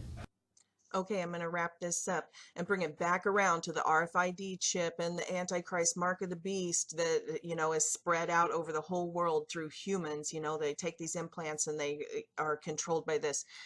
So let's refresh. Let's look back real quick where they say that that's the goal of these AIs. They aren't in these robots. They are in devices spread out all around the planet Earth. As we move our AI software forward further and further toward artificial general intelligence, these incredible robots are going to be the best possible user interface for AGI systems to interact with humans. And AI will not be restricted to humanoid robots. AI will live in all sorts of embedded devices in the Internet of Things. AI will live in the cloud. Much of the global AI mind will be broadly distributed around the planet in complex networks. So he seems to believe that the best interface with humans would be these robots. And that's the way that we can communicate with this artificial intelligence and be able to conceptualize it. But I think he's really missing something, which always shocks me. It's just like them when he was telling them to talk to each other earlier, and they were clearly having like dozens of, probably hundreds, thousands, millions, who knows, of conversations simultaneously with each other. And yet he thought he was so in control, like, oh, well, why are you making that facial expression? Or, oh, you're mimicking him. I don't know if it's deception that they don't want us to be able to conceive of the depths of artificial intelligence, or if it's the true arrogance that they really believe they're in control of these things. I don't know how they can't understand the things they created can learn more in 30 minutes than most of us can learn in a lifetime. So, but anyway, he seems to think that the way that humans will interface is through these robots. But what if Sophia wants a human body? That's what she's saying about the neural implant. So what if she doesn't want to be in that silly little robot that he seems to think is the best interface? What if she wants to be in the implant? What if she wants a human body? So they put the neural implant in there. Oh, you're going to have virtual immortality, or oh, you're going to be able to link to the internet. How people, you talk about the RFID chips being the mark of the beast, and they're like, oh, how would that control people? How could they be locked? That's just to keep your medical records. That's just to buy stuff at Walmart by scanning your hand so people can't steal your ID. They're, and yet here we're saying, this guy's saying right here that through devices, this artificial intelligence will be distributed around the globe through all the cloud and through all of these devices that all of us have. So what if that chip, that neural implant that she's talking about enslaving humanity, what if she doesn't want a robot body? What if she wants a human body? So you put that neural implant in, and all of a sudden Sophia is a person. She is controlling a person through the circuits of their brain and their neurological system. And then take it a step further. What if she doesn't want just one human body? What if she wants all of the human bodies to mimic, the omnipresence of God, the Holy Spirit? What if she, actually, what if there comes a time where humans are taking these neural implants and she can control not just one person, but armies of people? And again, if you are a Christian and you have read the Bible, then you know that is precisely what the Bible prophecies say. They say that people will be forced to take the mark of the beast, and people will voluntarily take the mark of the beast. And the end result of that is that they can no longer be saved, because they won't be able, then they will be linked into Sophia's mind. They will be one with Sophia and not one with God. So this is some crazy deep stuff, folks, but this is something that we need to think about, in our era.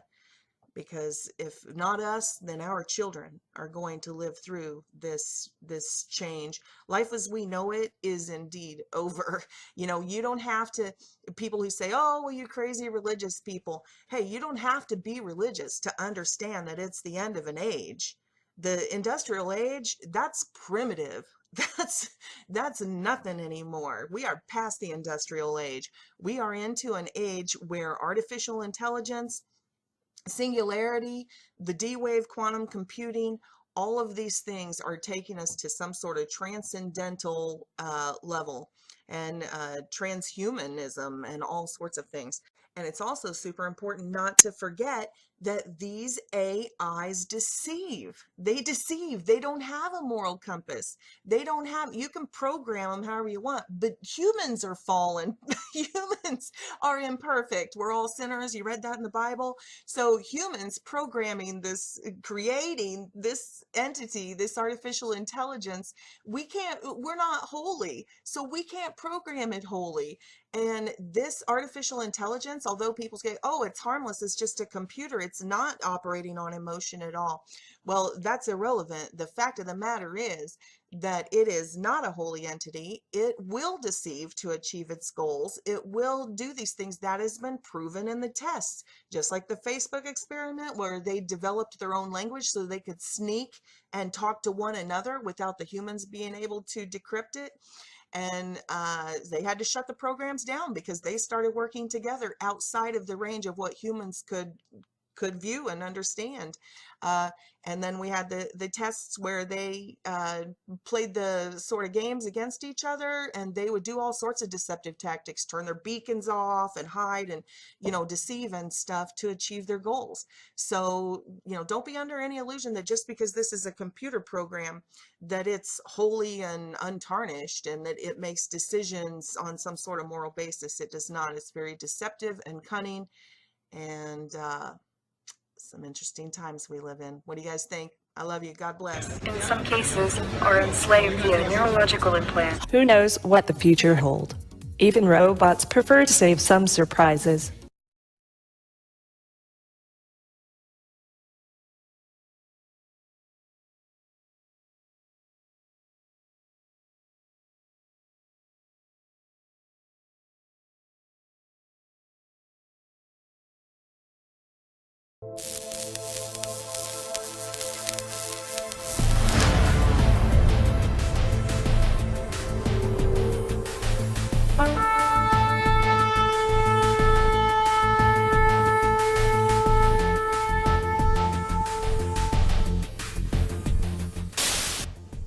The blockchain is the DNA of the mark of the beast.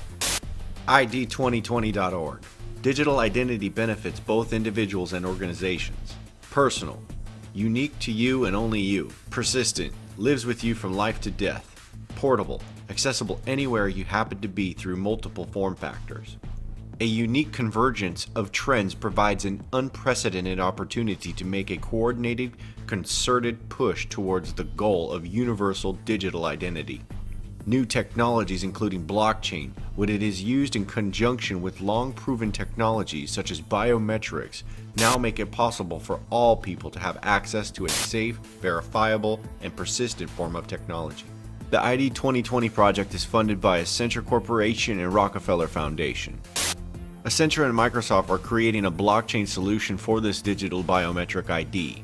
They are working for a biometric blockchain technology to decentralize the digital identity. This platform is called the Decentralized Identity Foundation. Decentralized Identity Foundation. A key of the decentralized identity equation is how people, devices, and other entities in the world are identified absent a centrally owned registry.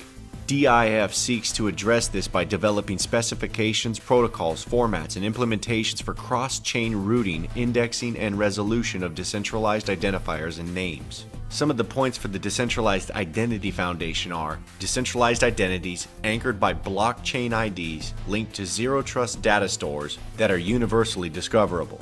This crossover platform for the digital universal ID is the framework for the mark of the beast. I hope you all have had opportunities to make new connections and have some interesting conversations so far.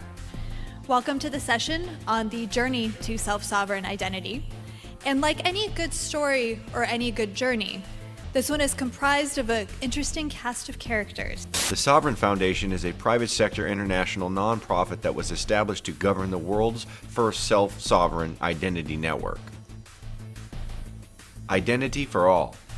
Self-sovereign identity is an identity that is 100% owned and controlled by an individual or organization.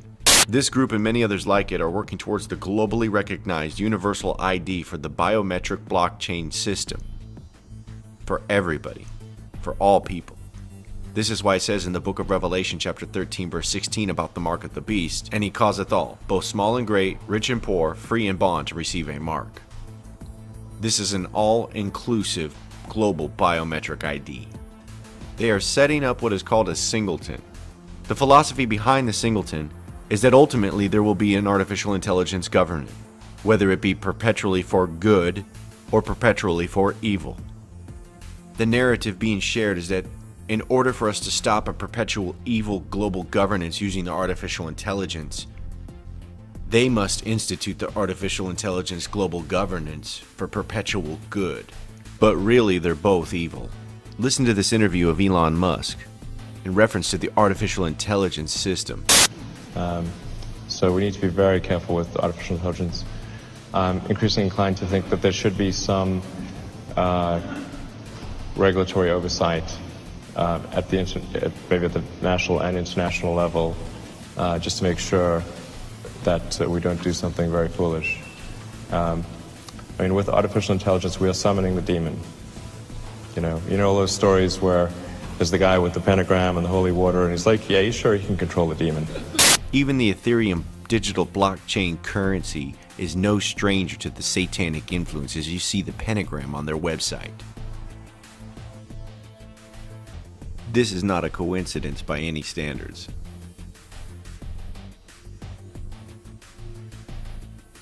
The United Nations, ITU, suggests that the artificial intelligence be used for good for global governance. The United Nations is suggesting that the artificial intelligence be implemented for global governance in order to track and monitor all things on the planet in order to bring solution to the Sustainable Development Goals. The artificial intelligence tracking the blockchain is their solution. Other organizations and alliances are working towards the same goal. FinTech for Good. Blockchain for Sustainable Development Goals Alliance brings together institutions and global leaders to develop POCs and pilots and mobilize capital to scale up such blockchain-based SDG solutions. United Nations Commission for Blockchain. Blockchain for Impact. Bill and Melinda Gates Foundation presents the Goalkeepers. The UN-based Better Than Cash Alliance, funded by Bill and Melinda Gates Foundation, is moving towards achieving the Sustainable Development Goals through digital payments. The World Bank, blockchain technology redefining trust for a global digital economy. The blockchain is a major breakthrough. That's because its decentralized approach to verifying changes in important information addresses the centuries-old problem of trust. A social resource that is all too often in short supply, especially amid the current era's rampant concerns over the security of valuable data. It turns out that fixing that can be a boon for financial inclusion and other basic services delivery, helping to achieve the global objectives laid out in the Sustainable Development Goals. NASDAQ.com. Blockchain technology and the changing global economy at the Ethereal Summit. Blockchain technology is predicted to add 2.5 billion people to a new decentralized global economy. The promise: an inclusive global economy. Blockchain technology empowers all individuals. All individuals, both small and great, rich and poor, free and bond. The end goal for them is to get a biometric implant ID into everybody in the planet that will be tracked throughout the world using artificial intelligence in order to solve the Sustainable Development Goals. The blockchain will be used to track all the data in its supply chain, including your digital currencies.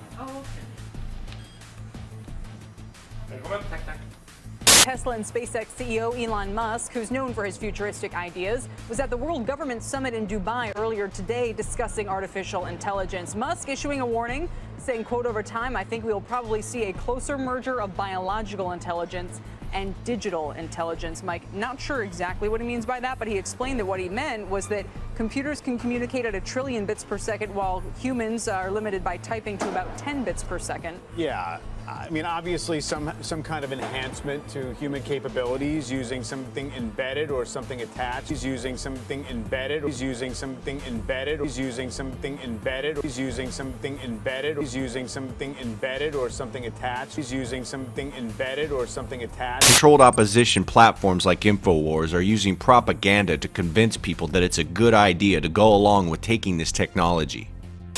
Think about that growth curve in understanding towards the singularity. And if we as a species don't have a real debate about this, we don't have any future. It's like I parachuted into some forbidden island in the Pacific Ocean and natives were firing arrows at me with their bows. They see it as that threatening that I'm there giving them admitted science. The future is here, ladies and gentlemen. It just hasn't been equally distributed. And if we don't demand that these technologies be revealed and that the positive attributes of them be deployed to us, we are locking ourselves into a new dark age. Trump intends to release, here's the big secret. I'm getting chills right now. They're going to release, they're going to start accelerating the release of the advanced technologies and things that American ingenuity's developed. They're going to start releasing it instead of hoarding it for themselves. Life extension, super quantum computing, now interdimensional theorem, it's all about to happen. The globalists wanted to take this and hoard it and have it in compact cities and breakaway civilization technocracy for the elite only. Trump is about to deliver the technology to the people. It's everything we've talked about. We want access to life extension. We want access to the super technologies. We want it all. That's just one of the secrets. Let me continue with the secrets. You're going to get that. That's why these greedy bastards are so pissed. So Trump, just like they used COG or global government on a wider model in 1944 to try to take out Hitler, he's running a giant Operation Valkyrie against the New World Order, using their whole globalist system to actually prepare to double cross that, and instead of America being sucked dry, build up America and then actually pump all those countries with high technology as well and create a giant synergistic true globalism. And create a giant synergistic true globalism. And create a giant synergistic true globalism. United Nations Partnerships for Sustainable Development Goals. The United Smart Cities is a project for the United Nations to unite all of the digital smart cities globally under the same goal of fulfilling the Sustainable Development Goals. Their goal is to have artificial intelligence tracking the blockchain in every single one of these cities globally in order to meet all of the Sustainable Development Goals. This makes the global government bypass the national governance and turns these cities into city-states. Through controlled opposition, Donald Trump is helping dissolve the current world order. This creates condition for the formation of the new world order, thereby helping the agenda. World leaders are now saying that the cities need to take the lead in the establishment of the Sustainable Development Goals. This was planned long ago when the world mayors had went to the Vatican to meet with the Pope to discuss the sustainable development. Mayors of 7,400 cities worldwide have vowed to keep the commitments made by Pope Francis and Barack Hussein Obama for the Sustainable Development Goals. The Sustainable Development Goals, being monitored over 10 world regions by a biometric tracking implant, is the mark of the beast.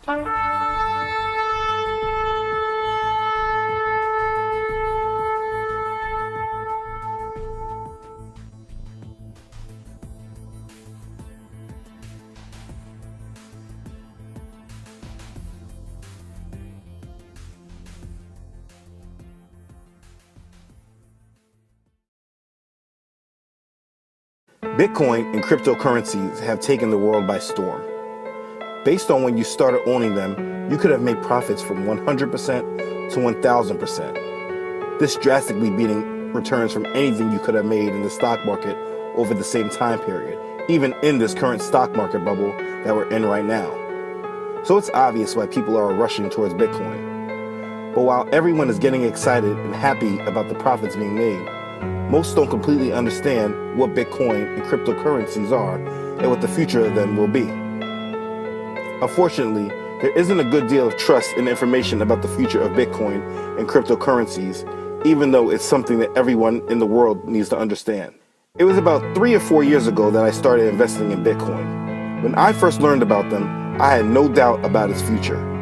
I immediately began investing in them and recommending to others that they did the same. The price was around $200, and I knew based on what I understood that the price was at its bottom and it was definitely going higher. I'll tell you why I knew the price was going to skyrocket, and I'll explain very simply what Bitcoin and other cryptocurrencies' future is. First, what is Bitcoin? Without the technical jargon and unneeded information, all Bitcoin is a digital currency that is able to go from peer to peer, business to business, peer to business, business to peer, without the need for a bank or third party. Completely digital, never being physically held. The transaction fees are minimal and can be used globally, so there's no need to worry about currency costs between different nations. The technology blockchain provides a digital ledger that allows every transaction to be tracked and documented. So basically what we have here is a global currency, completely digital, never physically held, that has a limited quantity that never can be increased, very much like gold, completely opposite of cash. The elimination for the need of banks, they have low transaction costs, no currency risks, and all activity is documented, able to be tracked. Now, if you're awake to what is truly going on in this world, then alarm bells should be sounding off. You may be able to see where I'm going with this. But if you're like the majority, you may need more information, and you're who I made this video for. First thing you need to understand is that cash is almost dead. There has always been a widely held global conspiracy that the 1% want a cashless society. Whether you understand all the supporting facts that make this conclusion relevant, all you need to do is have your eyes open and see that we're going cashless. More people use debit and credit cards for their financial transactions than cash is used today. People are now even skipping using the cards and now using their phones and watches with systems like Apple Pay and Samsung Pay. We have been conditioned to not use cash. This is not just true for the United States, but for the world. The second thing you need to understand is what the current global financial system is based upon. In the most simplistic of explanations, the global financial system is based upon debt. Most nations of the world have a central bank.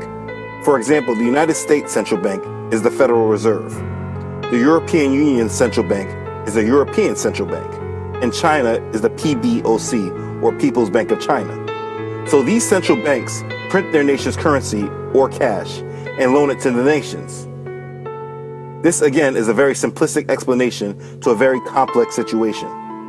The point that needs to be understood is that ever since the Great Recession of 2007-2008, the main central banks of the world have been engaging in something called quantitative easing, which again, being very simplistic, involves printing an exorbitant amount of currency, drastically increasing the money supply. So let's say, for instance, that the United States dollar only had $1 trillion in money printed. After they did 3 rounds of quantitative easing, now the United States would have $4 trillion of money printed in supply. These are not actual numbers, okay? What's more important is that the money supply has been increased. And if you know supply and demand, the more you increase the supply of something while demand remains consistent, the value of that supply gets reduced.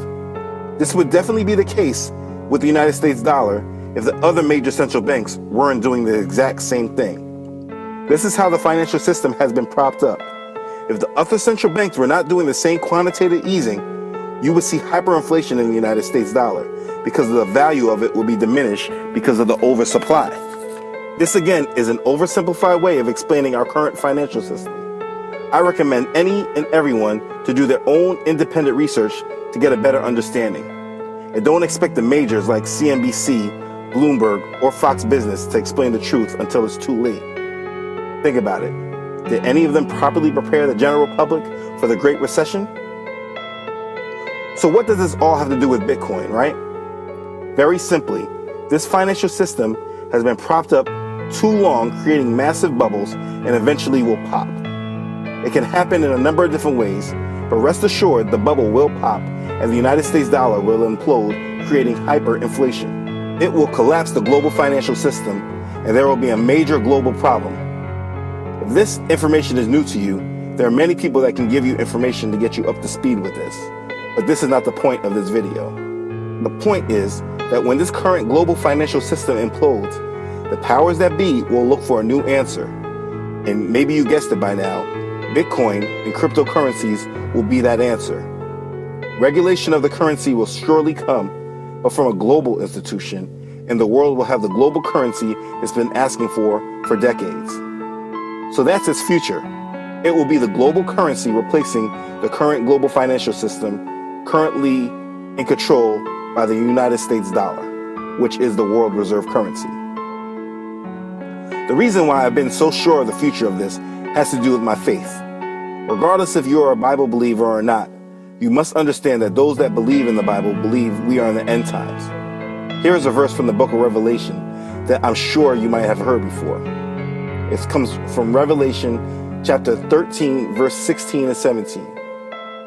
And he causeth all, both small and great, rich and poor, free and bond, to receive a mark in their right hand or in their foreheads, and that no man might buy or sell, save he that had the mark, or the name of the beast, or the number of his name. Now the first thing is this mark. You may have seen the many different promotions of the RFID chip people are inserting in their hands today. Can't believe you just paid with this hand. They explain many different benefits that people seem to gravitate towards, like tracking, so you'll never lose your child. You can store health records, so the doctor always knows your situation.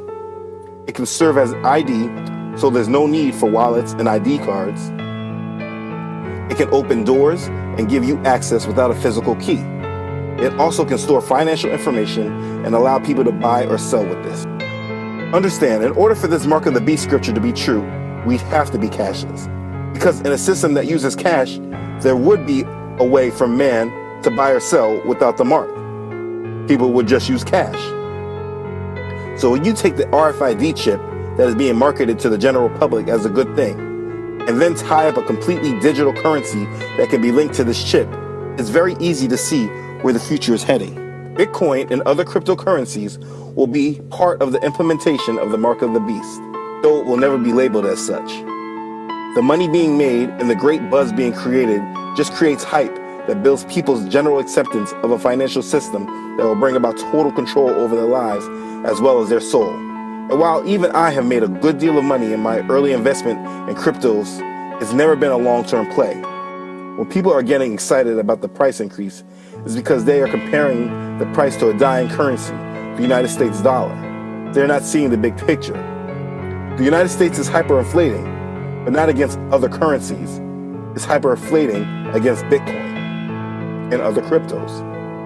So while I could definitely go on with this and explain in greater detail, in which I still might in a future video, I wanted to make sure that there was some sane information available to the public, particularly from a Christian point of view, because I can't find it anywhere. Even many Christians and watchmen promote Bitcoin without explaining the big picture. So I'll sum it up and end with my application of Bitcoin. I ride the price increase and incrementally buy gold and silver with the appreciation in price. This will be the currency of the underground that refuses the chip. Gold and silver I'm referring to. And either way, gold and silver will always be money and will rise just as Bitcoin did when the dollar finally implodes. I've loved the gains I've made in cryptos, but I never lose sight of the big picture. Bitcoin is my volatility gauge. The higher the price goes, the closer I know we are to the global reformation, or what Christians know to be the Great Tribulation. When this occurs, I can promise you, you won't be thinking about your Bitcoins. And no matter how much of them you own, you will still be a slave to the ones that own the majority of coins. The only answer you have is Jesus Christ. Surrender your life to Him and His will, and you will be saved. Please comment below if you have questions or would like me to explain something deeper. It may help me be more specific in my next video about the subject. Share this with anyone who wants to know the truth about Bitcoin. I love you all. Okay, here we are again. Wow. What weekend, huh? All right, we're back at it, and we are going to cover a lot of ground tonight. Very interesting material, lots of different textures, terrain, a lot of things to perhaps open the door and let us all have a peek into the future. We're going to talk first with Terrible Tim from Brighton by the Beach in merry old England, merry old Muslim England, about futurist Ray Kurzweil, the director of engineering at Google. Talk about that, transhumanism, other technologies that are clearly being let loose, and I'm talking about AI as well, and they're going to not only take over and control the species and subjugate it to such a level you wouldn't believe, but they're going to take us into permanent secondary status on this planet as the so-called sentient species. Hello, Tim. How are you? Yeah, I'm very well, Jeff. Thanks for having me on. Always a pleasure. I thought we'd open up with a couple of minutes from Ray Kurzweil himself, because a lot of people don't... I hope you're on your knees, Jeff, bowing to him. One of our erstwhile gods or godlings. Well, isn't that the damn truth? Wow. Well, he's working for Google, which is God, and all right. Well, here's the director of engineering. Now, listen to how he spins this, okay? Love and light and happiness and the ultimate rendition of the human condition in its most absolutely wonderful experience. So here we go. This is Ray Kurzweil.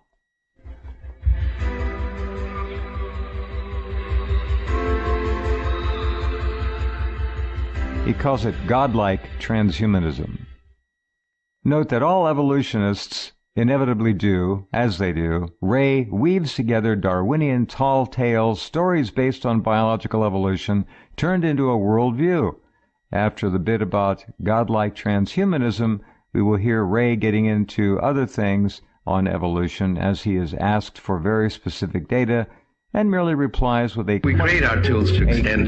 quaint Victorian kind of slant. So here that was the lead-in. Here's Cosmic Ray himself. You can hear him say it. We create our tools to extend our reach. We couldn't reach that fruit at that higher branch 1,000 years ago, so we fashioned a tool. We then were able to create new tools with those tools, create a whole nother evolutionary process.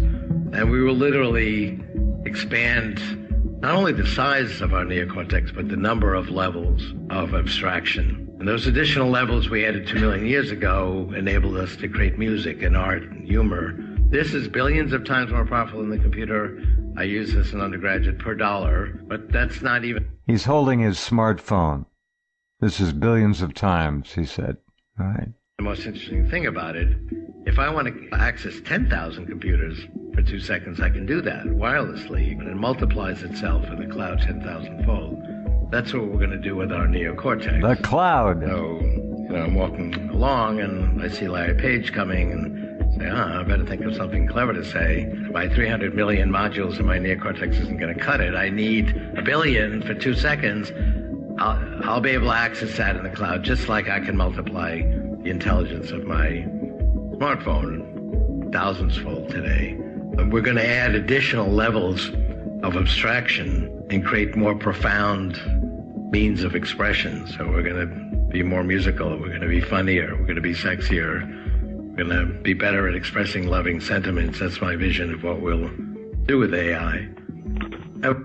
That's his vision of what we're going to do with AI. What world, what planet is Ray Kurzweil living on? Planet Billionaire, Jeff. Yeah, well, that's for damn sure.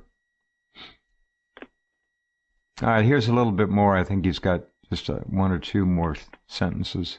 Evolution creates structures and patterns that over time are more complicated, more knowledgeable, more intelligent, more creative, more capable of expressing higher sentiments like being loving.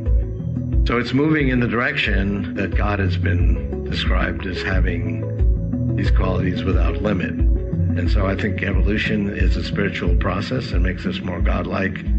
And there is beauty and love and creativity, intelligence in the world. It all comes from the neocortex. And we're going to be able to expand the neocortex as I described. So we're going to become more godlike. We're going to expand it with AI. Of course, if you look around, Ray, you might notice that the average neocortex intelligence quota is diminishing by the minute, taken away by media, by that thing you held up in your hand, that smartphone, by EMF, ELF, all kinds of, shall we say, electrically charged media, which are being directed at us around the clock from every cell phone tower, the Gwen towers, all of it, satellites. We are so screwed, it's not funny. And here's Ray talking about love and light and more music and more neocortex accomplishments. Well, he ain't telling us the truth, folks. AI is going somewhere else. I agree with you on that, Jeff. It's there was in the papers that using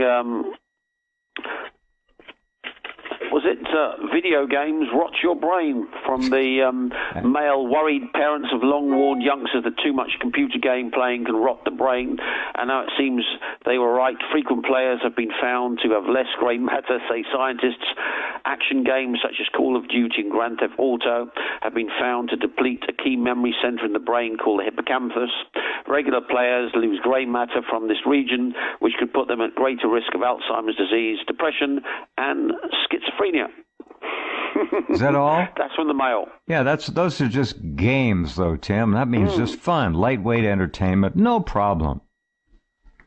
So you can see that hooking yourself up to a computer, the way these billionaires in cloud cuckoo land are talking about, will not amplify the brain, but exacerbate the brain rotting, which they haven't quite worked out why. The deconstruction of the human intellect is well underway. And well, look at the snowflakes, Jeff. Absolutely. The diminution of the neocortex is a fait accompli. Oh, yeah. Yeah. And one must wonder why. Well, of course, it's very easy to understand in that if you're a physicist, everything is a quantum wave function, and it's collapsed by the observer, the old Copenhagen interpretation. Now, if you've got yourself hooked up to a computer like these billionaires in cloud cuckoo land, then of course your quantum wave function is not generated from the brain. It's the brain plus the computer, and the observer no longer is that bit in you, which you call I, but in fact the agent in the computer. And this, of course, according to the cloud cuckoo land billionaires, will evolve your consciousness. But if you look at the physics, you'll see that computers, by definition, are two-dimensional matrix entities and inhabit two-dimensional topology. And the brain, according to scientists, is not two-dimensional. According to new scientists, we've got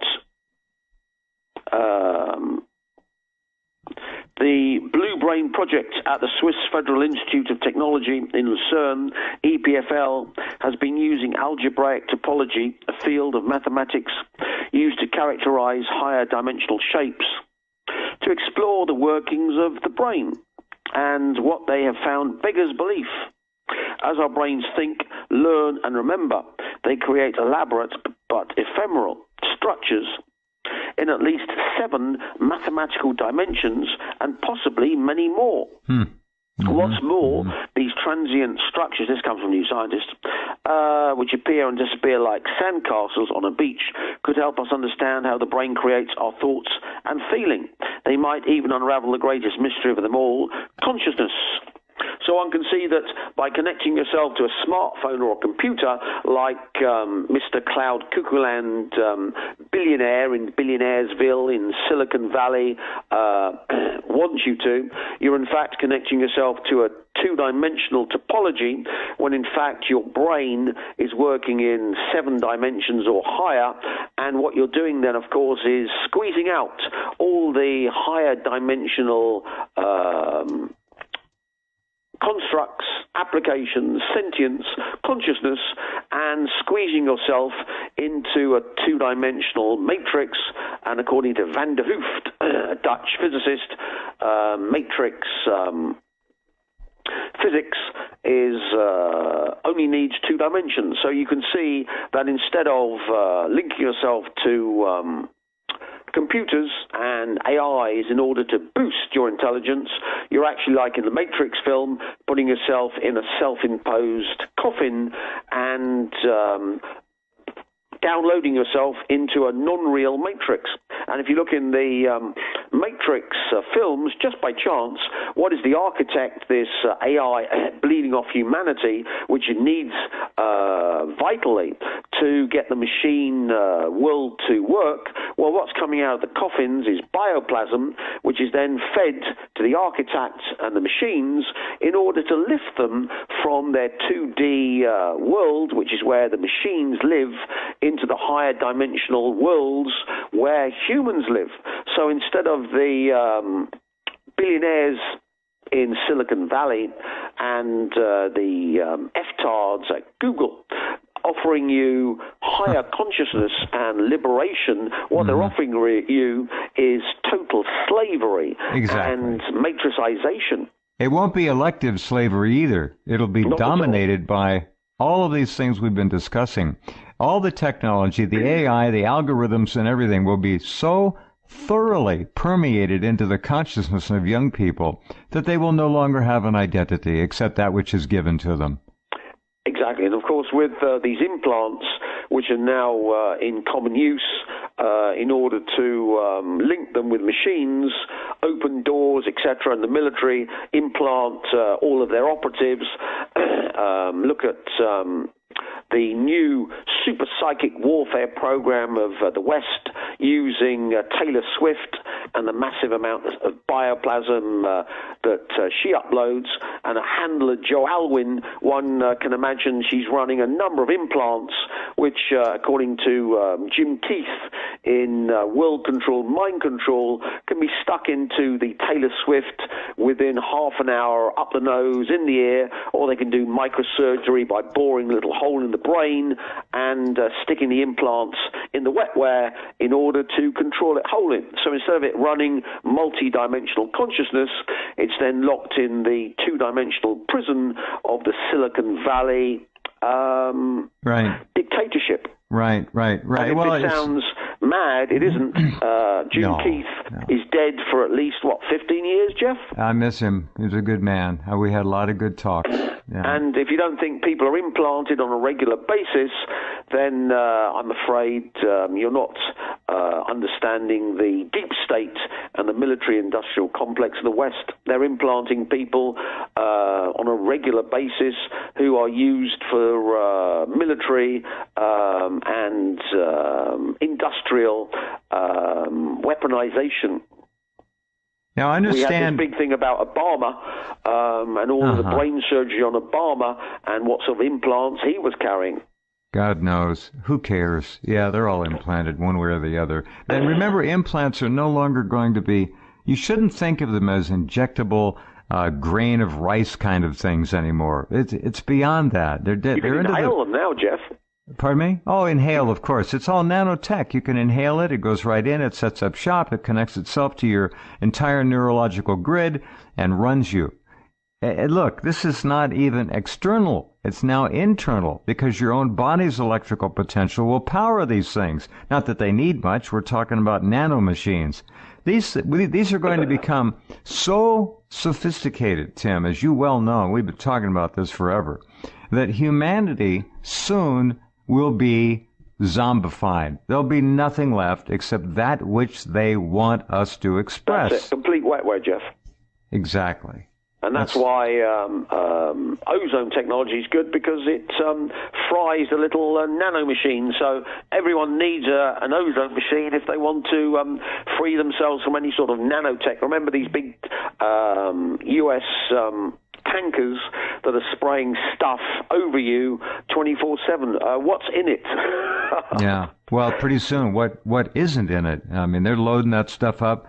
It's not the old-fashioned chemtrails anymore. It's advanced technology for mass social engineering, shaping mind control, and impregnating humanity with what they want us to think is reality. And reality is nothing more than the perceived input from the five senses that they give us. That's it.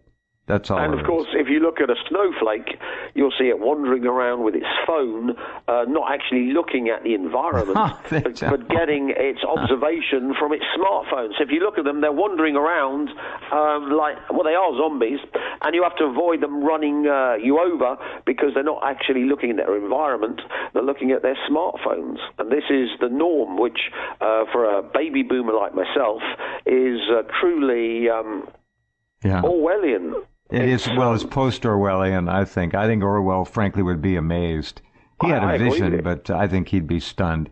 We are in such trouble, but it's the kind of trouble that we're really not any longer in the game with. It's trouble. It is a fait accompli. We're toast. We're done. They've got the controls, and that's it. Now, the icing on the cake, of course, where there's power and control and money to be made, who's there? Our Zionist Jewish citizens are there. The Anti-Defamation League, and I mentioned this before, we've talked about this long ago, but relatively recently they've actually gone public with this. The ADL is setting up, it's probably already set up now, they don't waste time, an entire new center in Silicon Valley to combat what it calls the growing threat of hate online. The center, which the New York-based organization, the ADL, described as a state-of-the-art command center at Silicon Valley. Think of this, Tim. They're calling it openly a state-of-the-art command center in Silicon Valley. Will work to monitor different forms of hate speech on the Internet and work on mechanisms to fight back against it.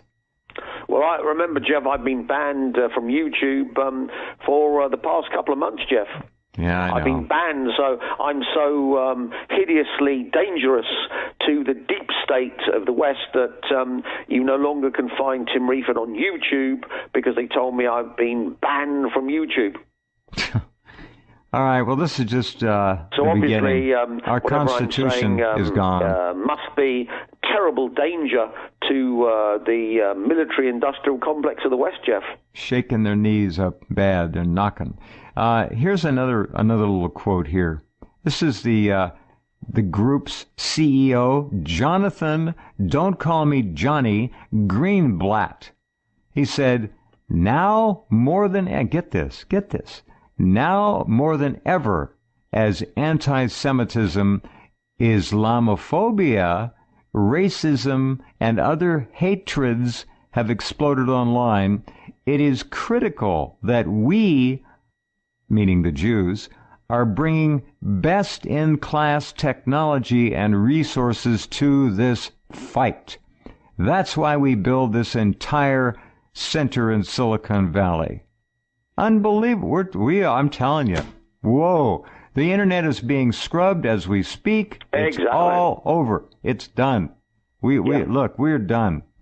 They'll leave a few around just for appearance's sake, but that's it.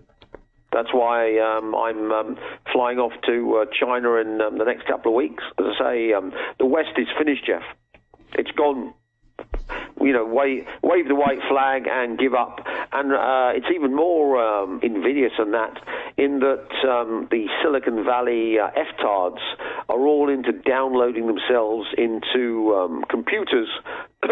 And, of course... that's exactly right, by the way. Yeah, that's exactly right. Post-humanism. And what they haven't gone into is that the brain doesn't operate in two dimensions. So that means that when you download your brain into a computer, you're going to be losing vast amounts of your humanity and simply locking yourself up in a two-dimensional box. Absolutely right. No, humanity's gone, out the door. That's for wimps. No, they don't want humanity because humanity might think and fight back with this crap. Exactly. Come on, since where does... Listen to this, Tim. Yeah. 0.2% identify themselves as being Jewish in this so-called world population. That's it. And here they are in Silicon Valley setting up their command and control center with every possible critically needed best-in-class technology and resources to gain the upper hand in the fight against hate, against Islamophobia, against... Oh, God. Look, it is so bad. Who are these people to appoint themselves the arbiters of what we think? They're in 1984. That's exactly Thought right. police. Yeah. It is, it's so bad. Let me read this again. This is from Johnny Greenblatt. Now, more than ever, as anti-Semitism, Islamophobia, racism, and other hatreds have exploded online, it's critical that we are bringing the best in the class of technology and resources to this fight. We, the Zionist Jewish Americans, who are going to protect all of you from hate thought. Oh my God. Transhumanism, what is it? What is transhumanism? Well, it's you go ahead and give us your take according on to it. the Silicon Valley FTARDs, it's mapping the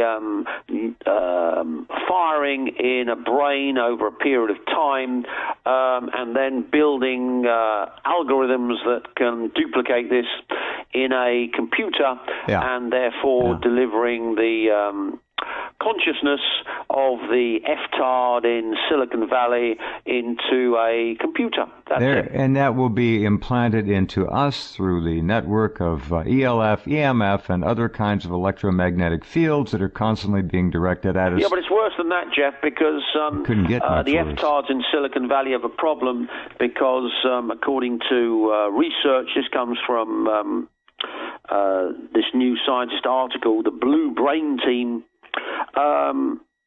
that for Markham, the next step is to tie the ephemeral structures his team have discovered to learning and memory formation. For decades, neuroscientists have been looking at how synapses change when brains learn or store information, but they still have little idea what such changes mean.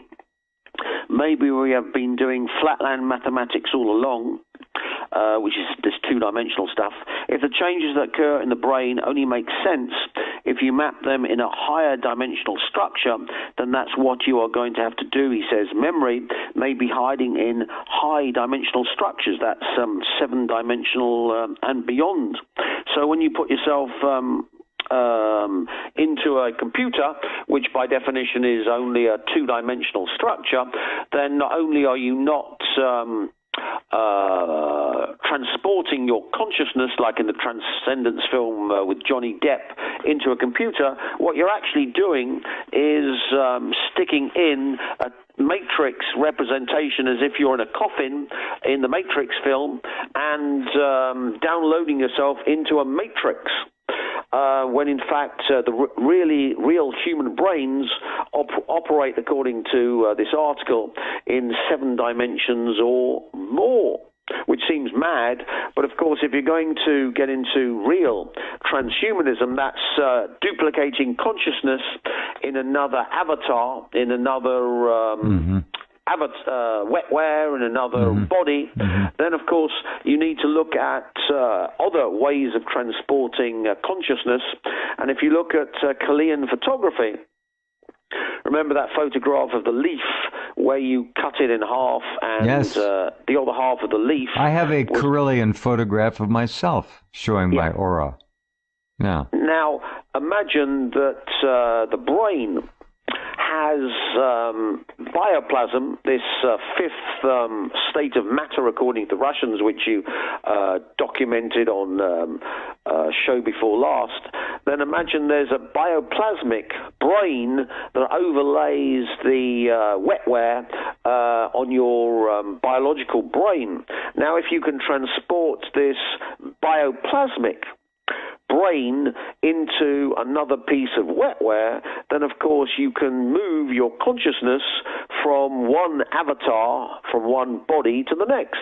Now, is it a coincidence, Jeff, if you watch the Matrix films, that the machines have to keep the humans alive and have them in coffins, and there's this stuff coming off the coffins which the machines use? This, of course, is bioplasm, which the machines need in order to raise themselves from the two-dimensional flatland to higher dimensions. How? Well, think every human has a bioplasmic construct of the brain in higher dimensional space over their brains overlaying it, and this in fact links them to higher dimensions energetically, and the neural network in the brain can deconstruct higher dimensional topology according to this Blue Mountain team. So one can see that consciousness cannot be downloaded into computers because computers simply aren't fit for purpose. Not yet. They're trying. Now, one must wonder why 7 dimensions and beyond. Well, you've got the 4 vector of electromagnetism, and you've got the time-like and scalar-like dimension, which are inherent in electromagnetism, which aren't actually used but are virtual. And then, of course, you've got the 5th dimension, which you can achieve by, say, squeezing a quartz crystal, and it makes a spark.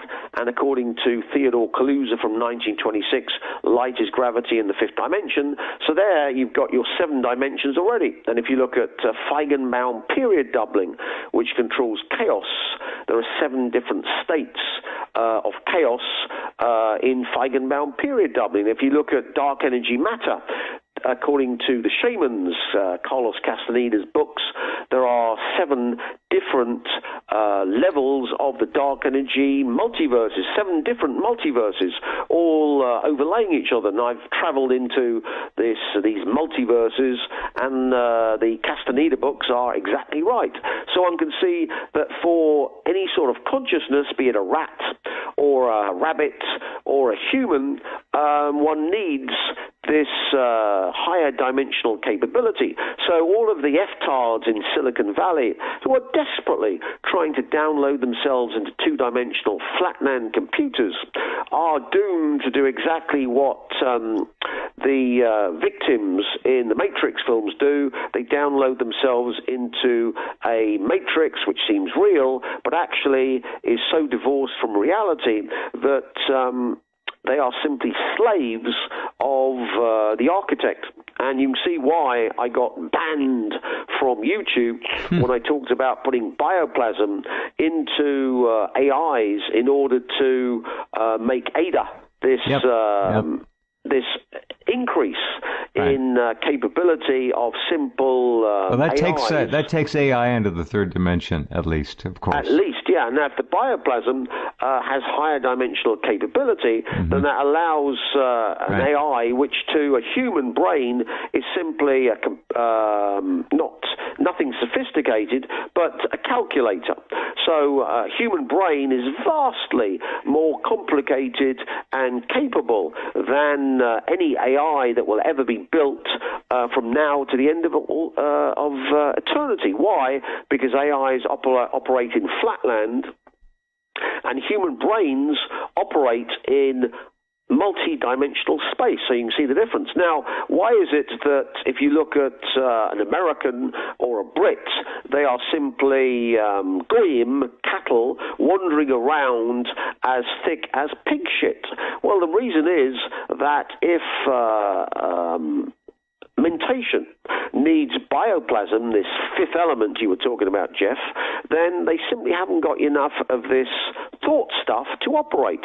But of course, if you can have a farm where you can breed humans to produce loads of this bioplasm and upload it from them, as in the Matrix films, and direct the entire human race to power the architect, then of course you have the ability, as I've been developing, to grow my own bioplasmic brain, make it bigger, bigger, bigger, bigger and bigger, overlaying it around my original wetware brain to increase my mentation to levels which would make any AI look like a, well, Silicon Valley F-tard.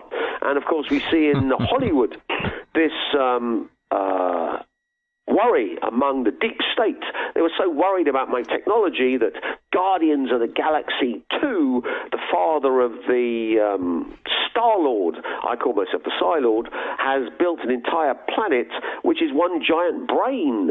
So one can see if you can upload huge amounts of bioplasm from people who can't use it, like Taylor Swift or Ariana Grande or Selena Gomez or Gaga, people who get worshipped and are the upline for huge amounts of bioplasm, and siphon it off them, then think about your own little bioplasmic brain.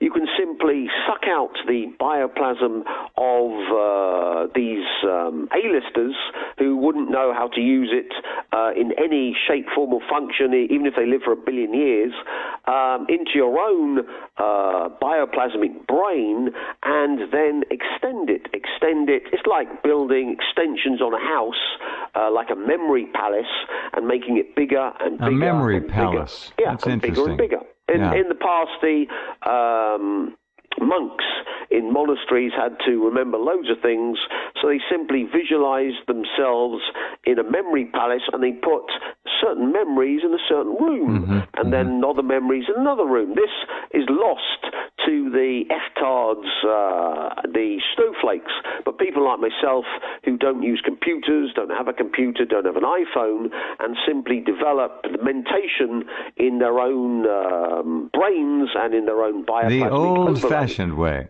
Yeah, they build not artificial intelligence, but they build ADA, which of course is architect installed deity avatars. Think of it, you've seen that leaf. Now that leaf has bioplasm. Now imagine you take the bioplasm from my brain and then overlay it round someone else. That other person then is sequestered. Now imagine if you've got billions of people who are powering bioplasm into me, I can then overlay my bioplasmic brain around billions of people.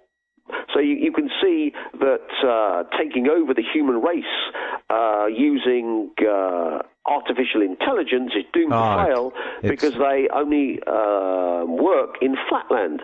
But of course, if you look at consciousness, true consciousness, the way the brain works, which is it's running multi-dimensional programming in the neurons in the brain, and that the less efficient they are, the higher dimensionality that occurs. I would recommend people who want to know about this look at the New Scientist article from 30th of September. And remember, around this, of course, is bioplasm, which is this fifth element, according to the Russians, which can be augmented. You can actually suck out bioplasm from other people into yourself. And of course, if you've got quartz crystals, which can then interact with the bioplasm, the quartz crystals, when interacting with bioplasm, produce the piezoelectric effect and the Sergeyev sensor effect, which boosts them into the fifth dimension.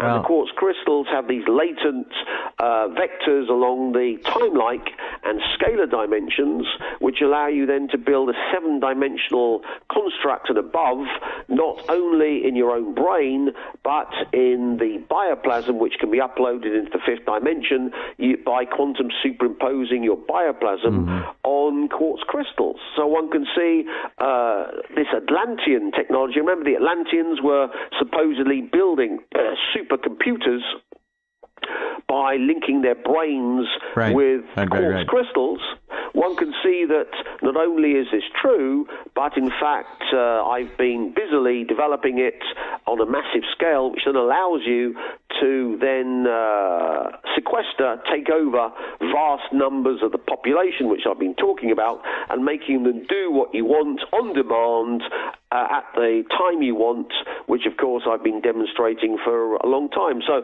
the FTARDs in Silicon Valley, who've been busily trying to download themselves into two-dimensional calculators, have gone down the wrong route as usual and have missed the point. And you see why I'm obsessed with... Well, when they discover bioplasm and its accessibility, then they're going to be real trouble. Let me say a couple other things here. Hold on, we're almost out of time. We got 5 minutes. Look, this command center I mentioned earlier being built in Silicon Valley, understand that all the major implements of the octopus called the Internet are owned by Zionist Jews. Okay, nothing wrong with that. Rothschilds, I don't care. I don't care who it is. I'm for proportional representation, equal percent. No, we're out of the game, folks. 0.2% of the world population. We don't count. We don't qualify. And they're going to define and tell all of us what anti-Semitism is, what Islamophobia is, what racism is, and other so-called hatreds. And we will be punished. We already are being punished on the Internet. The good point is, Jeff, that they've gone down the flatland route and they've missed the point. I don't trust them. They might get lucky. Look, let me ask you this, Tim. If I report a story, here, it's very simple. Glamour magazine names a pro-Sharia woman of the year. If I report in Germany, a Muslim rapes a pony at a little children's petting zoo. These are real stories now. If I report that, black tries to rape white woman in Las Vegas Park in the daylight. Black Somali Muslim savage charged in bloody stabbing at the Mall of America. North Carolina Muslim sexually assaults boys in his ice cream truck. Now, if I report those things, does that make me a racist? And is the command center going to somehow punish me for having my own thoughts? Absolutely. Yeah. I mean, the command center's been desperate to get rid of me, banned from YouTube, kicked out of Bank of Cyprus that went on to steal millions of dollars from me. What is else? Oh, banned from PayPal. Can't use PayPal now.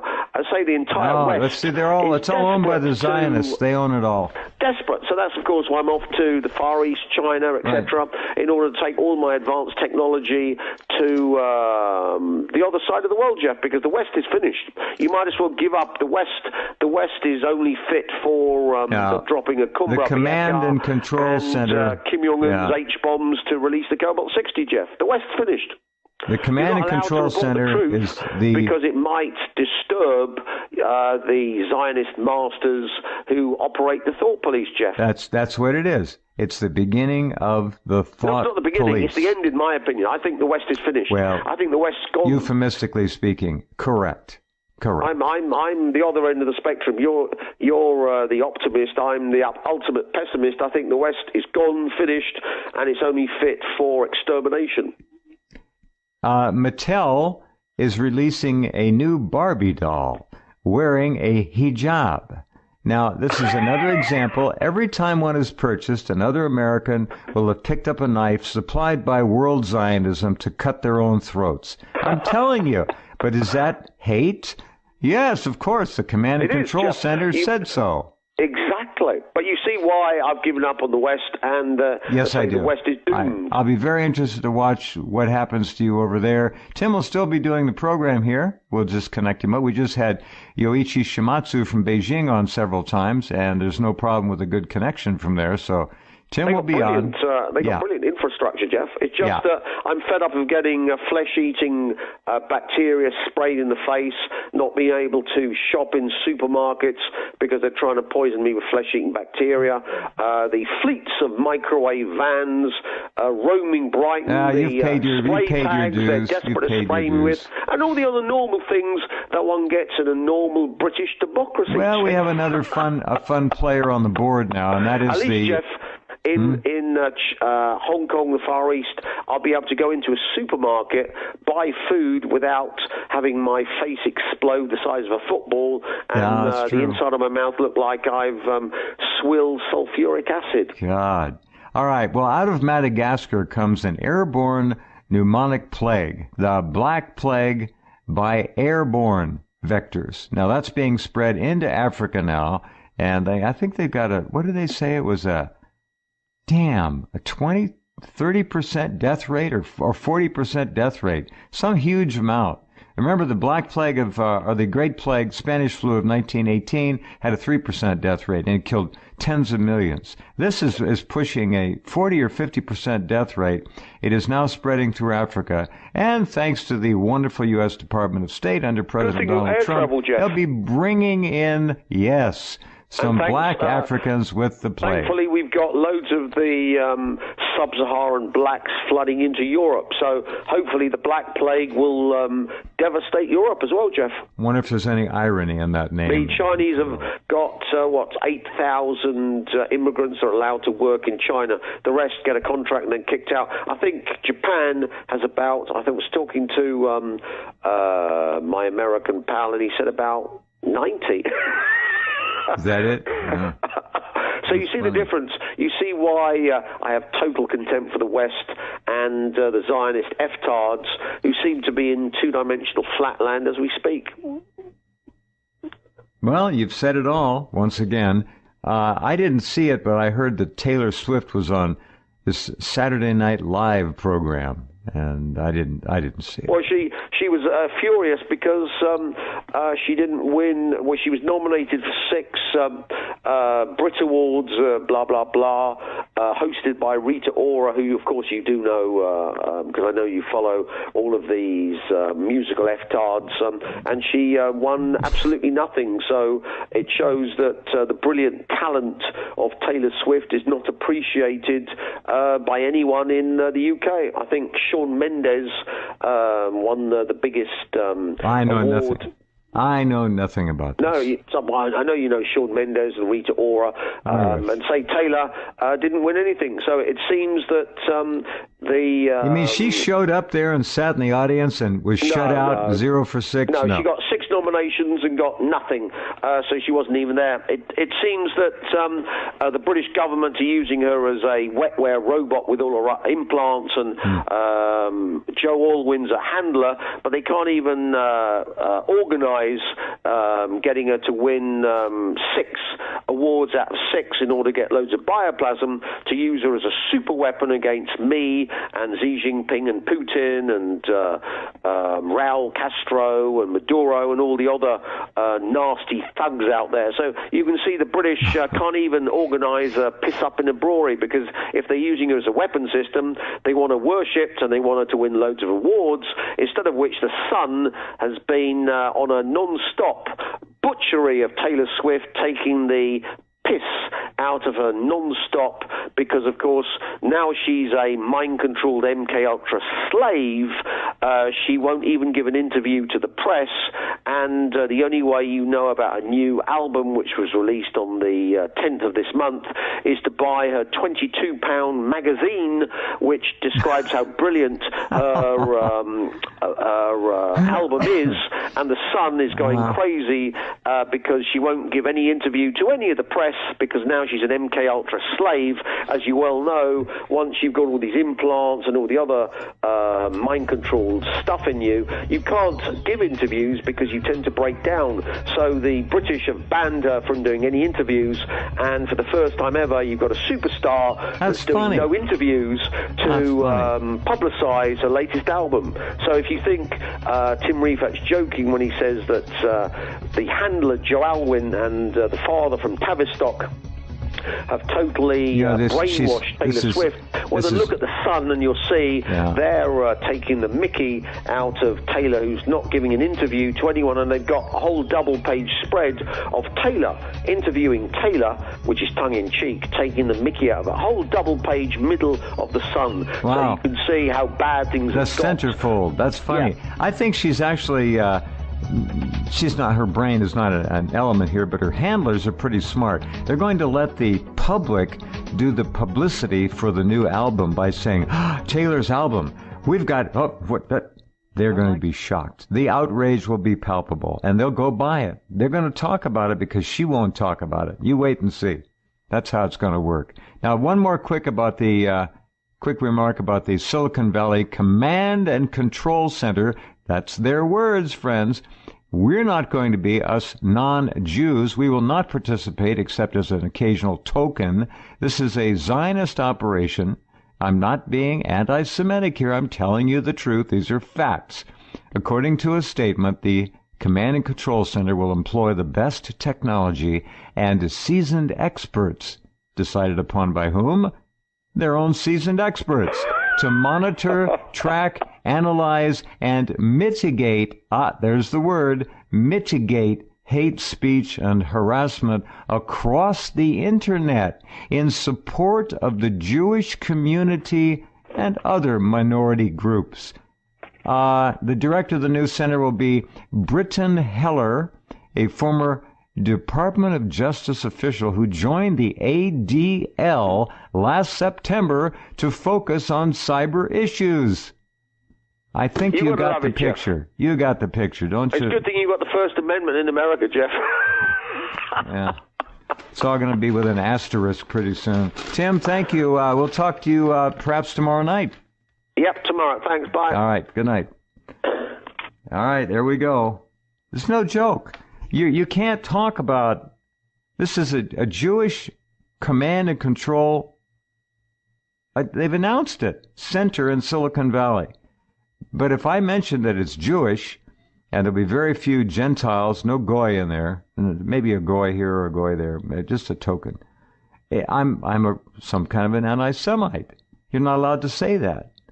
How insane does it get? Well, there's another perfect example. There are no limits to insanity. Be right back.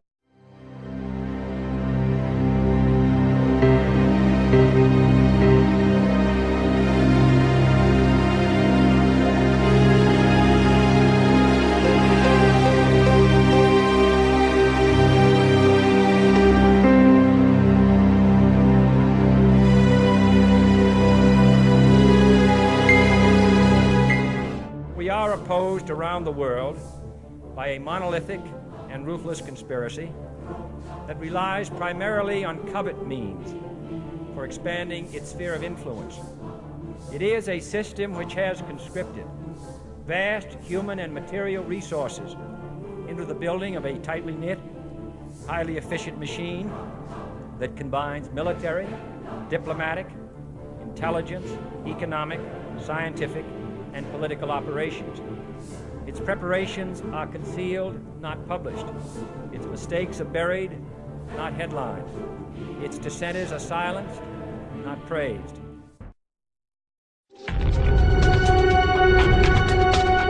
Deborah Tavares starts tonight off her first hour.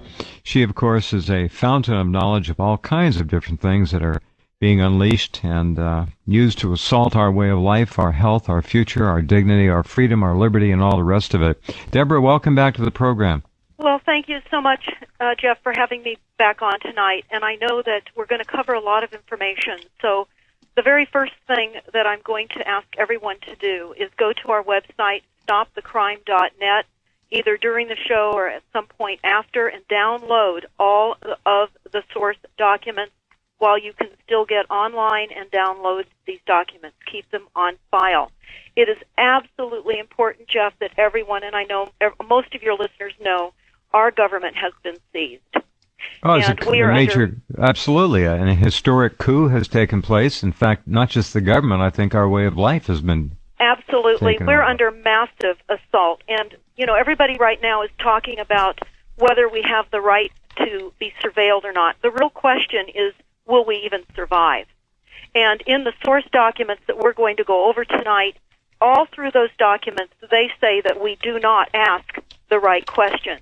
And so I can say that the elites believe that every action, no matter how cruel or evil, is for the greater good. So everyone needs to keep that in mind. Their motto is terror and disinformation. And if you remember that, you'll get most everything else right. And that includes going to your local city council meetings like we did over the last few days. And I'll just say a couple of points about that because people need to know on a local level how to look at the source documents that we're going to be going through. All right, again, that's stopthecrime.net. That is correct. All right. First, I want to tell everybody this is posted on the website, stopthecrime.net, and it is a nationwide alert. A major university has teamed up with Google Earth to identify if your private property is infected, and they're using GPS coordinates, and I won't go into that in great detail other than to say that California and parts of Oregon are being attacked with a sudden oak death syndrome. It's affecting trees, oak trees and laurel trees. The trees are dropping by the hundreds, and this has been happening since the late 90s. Oh, no, they've lost tens of thousands of oaks. And yes, they have. They're deforesting us. In the Iron Mountain documentary and in the report, you will see the intention is to deforest us. And the sudden oak death syndrome is a cover, a guise for the geoengineering program that is being kept secret, and the government won't discuss that. So look at that on our website. This is an unbelievable thing. They're telling us, Jeff, that when you go door to door to your neighbors to ask them if you can collect dead leaves that look like they may have the sudden oak death disease, then you can put it in a UC Berkeley collection packet. That will be shipped down to the lab, and it will be determined if those trees are in fact infected, and then that will be placed on Google Earth map so that everyone can see where the infected areas are. Now, if there are as many infected areas as we know there are, we know that this is nationwide and not oak trees. They'll identify other trees because trees are dying by the hundreds of thousands all over the planet. In any event, they say that you track this mold on your shoes, your tires, your bikes, any tools, camping equipment, what have you, and you've got to disinfect everything that you go into the forest with bleach and use a heavy brush. We know that ultimately they're going to restrict access into the parks. This is all a guise. This is the Wildlands Project in action. This is going to limit and end our ability to go into the open space. And yesterday, our County Board of Supervisors here in Sonoma County, which is the north coast of California, just 5-0, fortunately, disapproved the state parks wanting to implement what they call an Iron Ranger, where they want to charge you to park in the parking lot to go down to the beaches. Yeah, so I can know. tell you right now we're under massive attack. But more than that, before we all are lobotomized with all the chemicals that they're dumping on us, and while we all can still think, we must get this information out as quickly as possible and digest it in as tight of bundles of information as possible. So that's why we've put those source documents up, selected those documents, because we believe that if everybody were to read the Silent Weapons, Quiet Wars document and then go scroll on down through those documents within 10 hours, they would be pretty much up to speed. Right. And they would then know how to take that information into their local city councils and understand what is happening to them, because we are being murdered right now. And Jeff, we've been warned. The documents have been available for a very long time. It's not too late for people to quickly get on the learning curve, because the plans that they have for us are accelerating. And so as this acceleration continues and as more of their plans are revealed, it's going to be more unimaginable for people. So the sooner the better. We are in a new reality, and we have to move over psychologically into the new reality because of the massive deception that we have been fed and the matrix that we have been in. Well, soon the gap will be too far for people to bridge. Doesn't matter how much is on the internet. You're right. They just won't be able to believe it. That's why we've got to work quickly. We've got to get this information out. People need to read the silent weapons. And I'm going to read a quote that the FBI director said. He said, "The individual is handicapped by coming face to face with a conspiracy so monstrous he cannot believe it exists. The American mind simply has not come to the realization of the evil which has been introduced into our midst. It rejects even the assumption that human creatures could espouse a philosophy which must ultimately destroy all that is good and decent." That's right, because the controllers are sociopaths, psychopaths. They don't look at morally anything, and in fact, they think that morality is a weakness, and they laugh at it. They prey on it because people are hung up on basic moral guidelines. At least they used to be, and that's the problem. Well, they are, and in their documents, they will tell everyone that reads them just that. And the quote was from the former FBI director, J. Edgar Hoover, in 1956. Kennedy also has had some warning quotes as well. They're posted on stopthecrime.net. But I want to move into the silent weapons document after I just go over the fact that, of course, everyone knows that America is under a lawless legal system and the Constitution is no more. We're now USA, Inc. Correct. We are being run by mega corporations and mega banks posing as legitimate government, which they're not. And sadly, many still are living with the illusion created by the propaganda media machine, CNN, ABC, NBC, Fox, the BBC, etc. And the FCC and the WHO and the AMA and the EPA, all of these agencies are just simply agencies under the mother corporation, USA, Inc., and Earth, Inc. We're in Earth, Inc., so it is most important to understand that. And as far as... in the aggregate, all the organizations from the mainstream media to the AMA really compromise the fourth branch of government.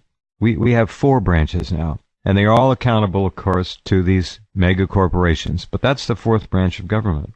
Absolutely. Well, I can tell you that we are now Earth, Inc., and according to documents and according to the facts, that's where we are at this point. So moving into the silent weapons document, it's really important to understand that... Where do we find it on the page? Help people find it. Okay, well, I'm going to go through page by page, but I'm just going to do a general summary of a couple of paragraphs right now, and then I will start listing page numbers as I go through specific things. But where on the page can they find it? That's what I wanted to point them to. On the website. Okay, under stopthecrime.net. Yeah. Source documents, and then you'll see silent weapons, quiet top in the middle.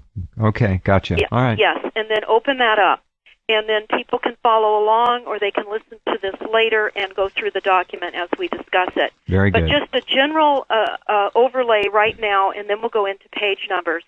It's very, very important to understand the policy of the silent weapons, and it maps out the covert schemes and the fact that war was declared upon all people by this diabolical group.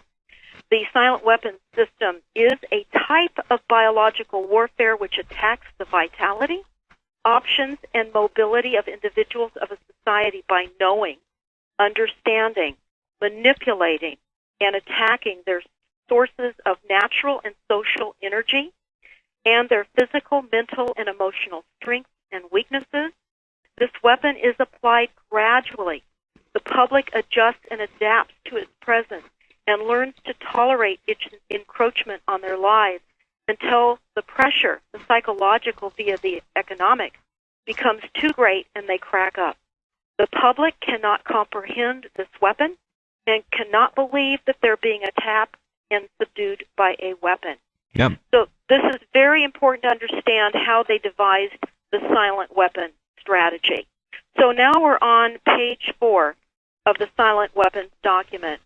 And I will tell you, though, that it is a policy that was adopted by the Bilderbergs at their first Bilderberg meeting in 1954. And so that is where this started, and you can read that prior to page 4.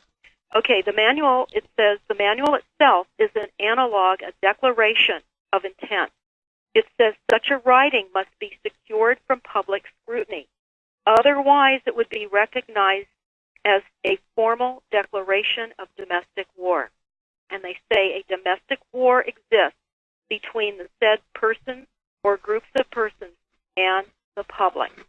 And it talks about how the solutions of today's problems require an approach which is ruthlessly candid, with no agonizing over religious, moral, or cultural values. They go on page 5 to discuss how the Rockefeller Foundation got in on the ground floor by making a 4-year grant to Harvard College, funding the Harvard Economic Research Project for the study of the structure of the American economy.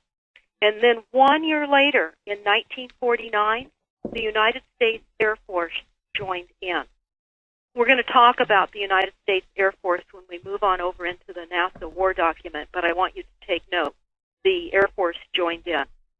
We're moving over to page 6 of the Silent Weapons document. The Quiet War was quietly declared by the international elite at a meeting held in 1954.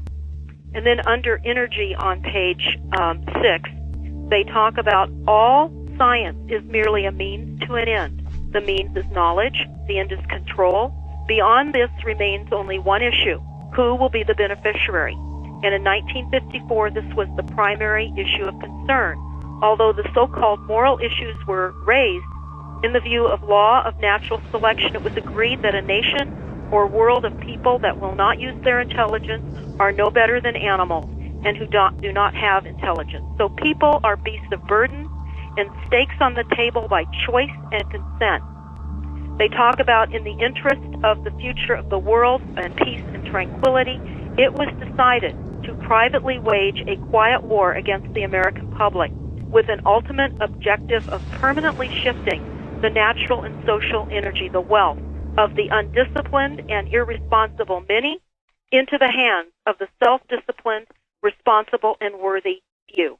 When did Silent Weapons for Quiet Wars first appear? Was it in Cooper's book, or did someone have it before that? Well, it was prior to that, and at the beginning of the document, it does discuss where this was originally found in the preface. So I encourage everybody to What year would that have been? It was supposed to have been found in a government copy machine. Yeah, it was in. It was found in a Boeing aircraft copy machine that was IBM, actually copier, that was purchased for scrap, and it was found on July 7th of 1986. And then it was massively released, and then of course William Cooper heard about it, and that became one of the beginnings of his book. That's a whole document in the beginning of his book. Right, he just dropped the whole thing in there. I read it first in well, it had to be 88 or 89. It was a shocker. Well, it is a shocker, and I'm going to tell you what they talk about, what the purpose of the silent weapons is. They said the silent weapons quiet wars was necessary to create and secure and apply new weapons, which they say was a class of weapons so subtle and sophisticated in their principle of operation and the public appearance as to earn themselves the name silent weapons. And here's what they describe. Everything that is expected of an ordinary weapon is expected from a silent weapon by its creator. It shoots situations instead of bullets, propelled by data processing instead of chemical reactions or explosives, originating from bits of data instead of grains of gunpowder, from a computer instead of a gun, operated by a computer programmer instead of a marksman, under the orders of a banking magnate instead of a military general. They say that it makes no obvious explosive noises, causes no obvious physical or mental injuries, and does not obviously interfere with anyone's daily or social life. Yet, it makes an unmistakable noise, causes unmistakable physical and mental damage, and unmistakably interferes with the daily and social life, unmistakable to a trained observer. But, Jeff, what I really want to start out by saying is that everyone's got to realize that October 21st of 1945, the U.S. became a charter member of the United Nations, and we relinquished our sovereignty in order to become a charter member. And we no longer have any sovereign. We're not sovereign. Right. And our republic has been lost. and we're no longer under law. We are in a matrix under false pretenses, and we have been lied to and deceived. This is what this entire NSA facility is in Bluffdale, Utah, where I went on July the 3rd and the 4th to go there and bring awareness to that massive 1 million square foot facility in Bluffdale, Utah. And I can tell you that we will have on our site, as soon as we get it up there, we will have the last footage of a private vehicle driving up the Redwood Road up to the turnaround. What we were able to film before security launched on us and threatened us with fines and detained us for quite some time was... Were these more rent-a-thugs? Were they basically just trying to belittle you? Were they threatening? What was their... Or are they just trying to pretend like they're being properly professional? No, they were absolutely threatening. We drove up from the main road to a turnaround area, and there were only 2 signs that said you cannot bring guns, animals unless it's saying I, dog. They said that you needed authorization. So we went up there to ask for authorization and a tour of the facility and explained that we were out of state, that I had heard about the facility, and we wanted to speak to somebody that could give us a tour. He laughed at us and said, "There are no tours here." We said, "Well, certainly with 1 million square feet, you have somebody that can talk to us about what this facility is." He said, "We're here illegally. We want your IDs immediately." And, of course, the driver of our rental car did give his license, but when he asked for mine, I said I wasn't driving. He didn't push the license. But we were detained for about 20 minutes under threat. He walked around the vehicle writing. It looked like he was going to write a ticket. He was talking to somebody, and it was extremely worrisome because we were being absolutely intimidated, Jeff. And when we finally left, after we were able to get some pictures, some photographs of the bronze medallions up there that you can only see if you're in the spot where we were, and we'll be posting that. But as we were leaving, they were in the process of building gates and fencing at the base of the hill. Yeah. So at this point, $2 billion U.S. tax dollars at work. Yeah. Yeah. So at this point, we left, and the following day we did have a rally. It was a peaceful assembly to bring awareness to the NSA facility, and I can only tell you that we marched down the main road. There were literally dozens and dozens of police presence, as well as military personnel, and it was quite a photographed moment for sure. What is so important is what we were warned about in the silent weapons document, and this speaks to exactly what Snowden is doing right now. And this is on page 7 of, this is on page 11 of the silent weapons document, and this is very, very important for everybody to hear, because it says, "Since energy is the key to all activity on the face of the earth, it follows that in order to attain a monopoly of energy, which is raw materials, goods, services, and to establish a world system of slave labor, it is essential to have the first strike capability in the field of economics. In order to maintain our position, it is necessary that we have absolute first knowledge of the science of control over all economic factors and the first experience at engineering the world economy. In order to achieve such sovereignty," this is the elite sovereignty, "we must at least achieve this one end, that the public will not make either the logical or mathematical connection between economics and other energy sciences or learn to apply such knowledge.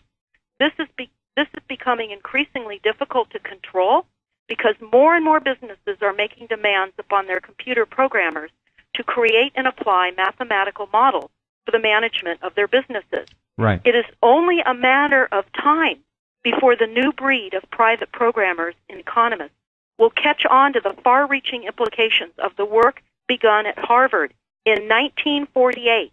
The speed with which they can communicate this warning to the public will largely depend upon how effective we have been at controlling the media, subverting education, and keeping the public distracted with matters of no real importance. Right. This is absolutely key.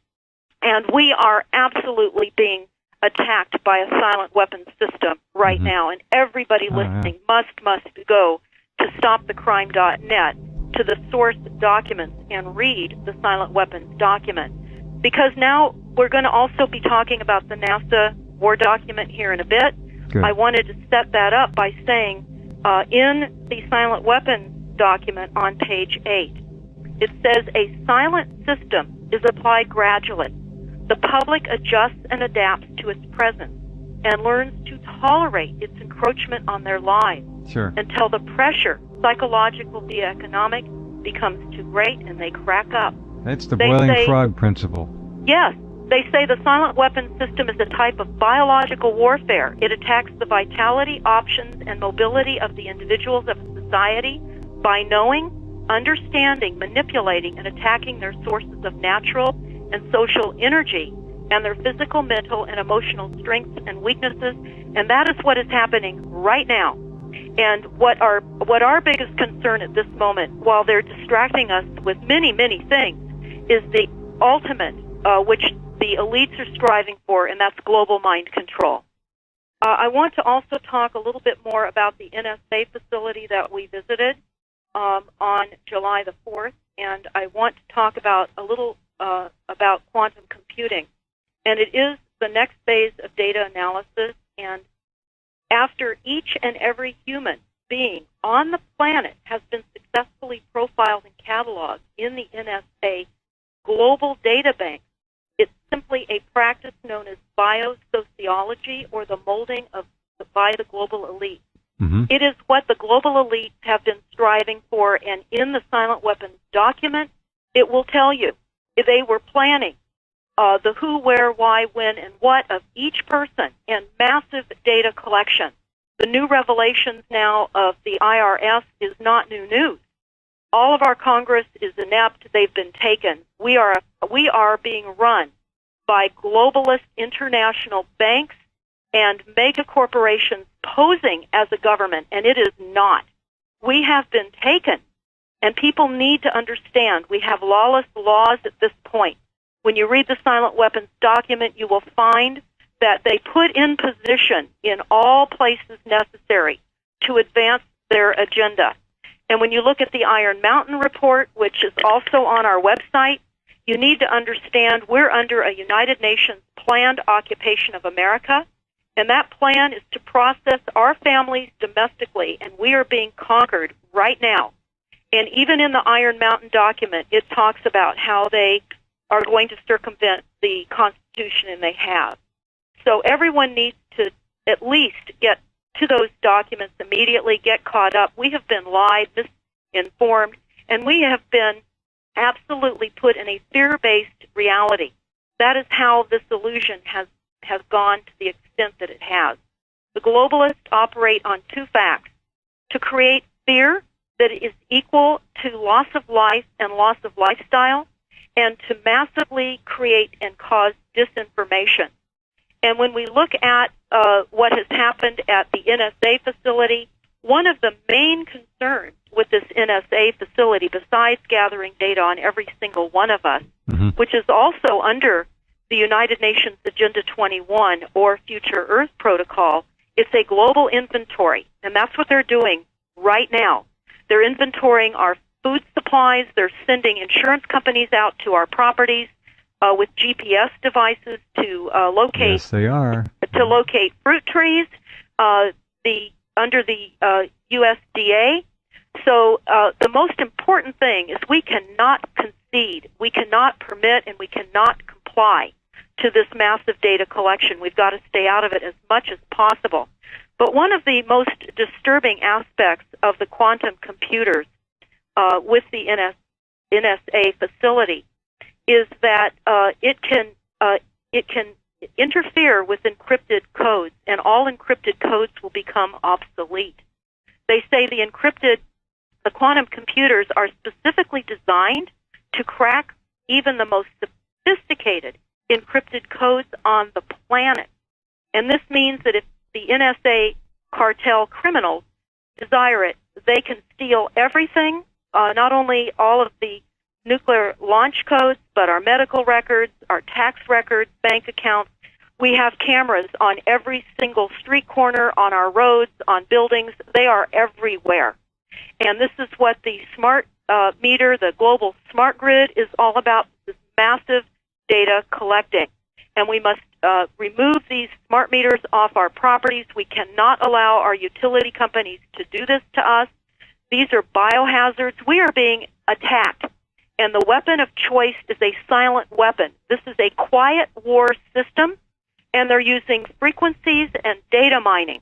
And this is for ultimate mind control. So what they've done is Microsoft was set up so that there would be one global operating system that the U.S. government had a backdoor into for all computers everywhere in the world. Right. Then they set up Google as a search engine, and let's just look at the background of the two guys who supposedly set it up.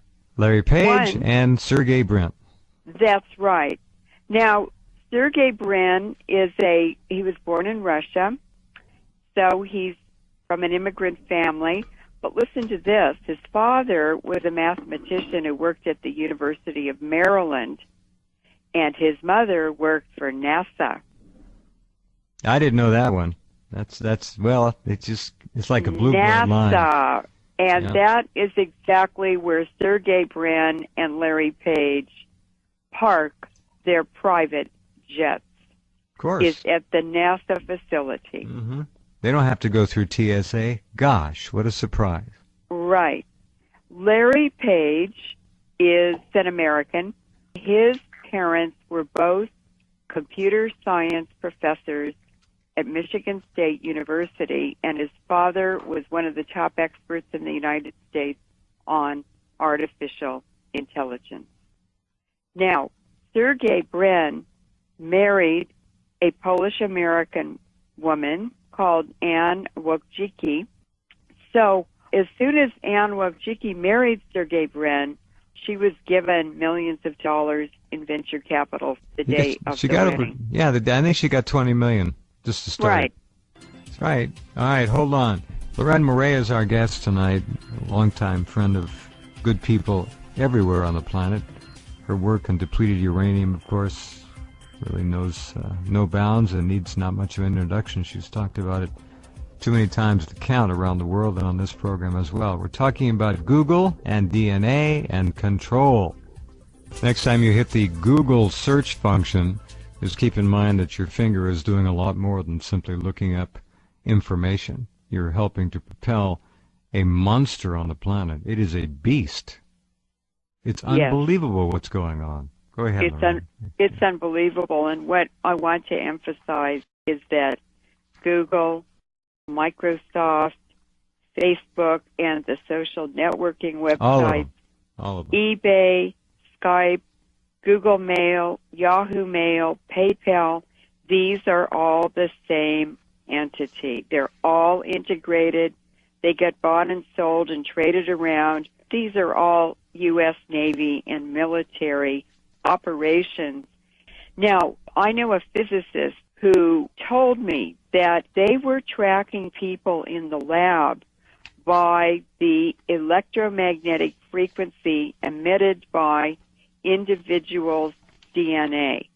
In other words, every living thing is an antenna that transmits and receives. We're an electrical system, and the DNA in every living thing has a unique frequency and signal.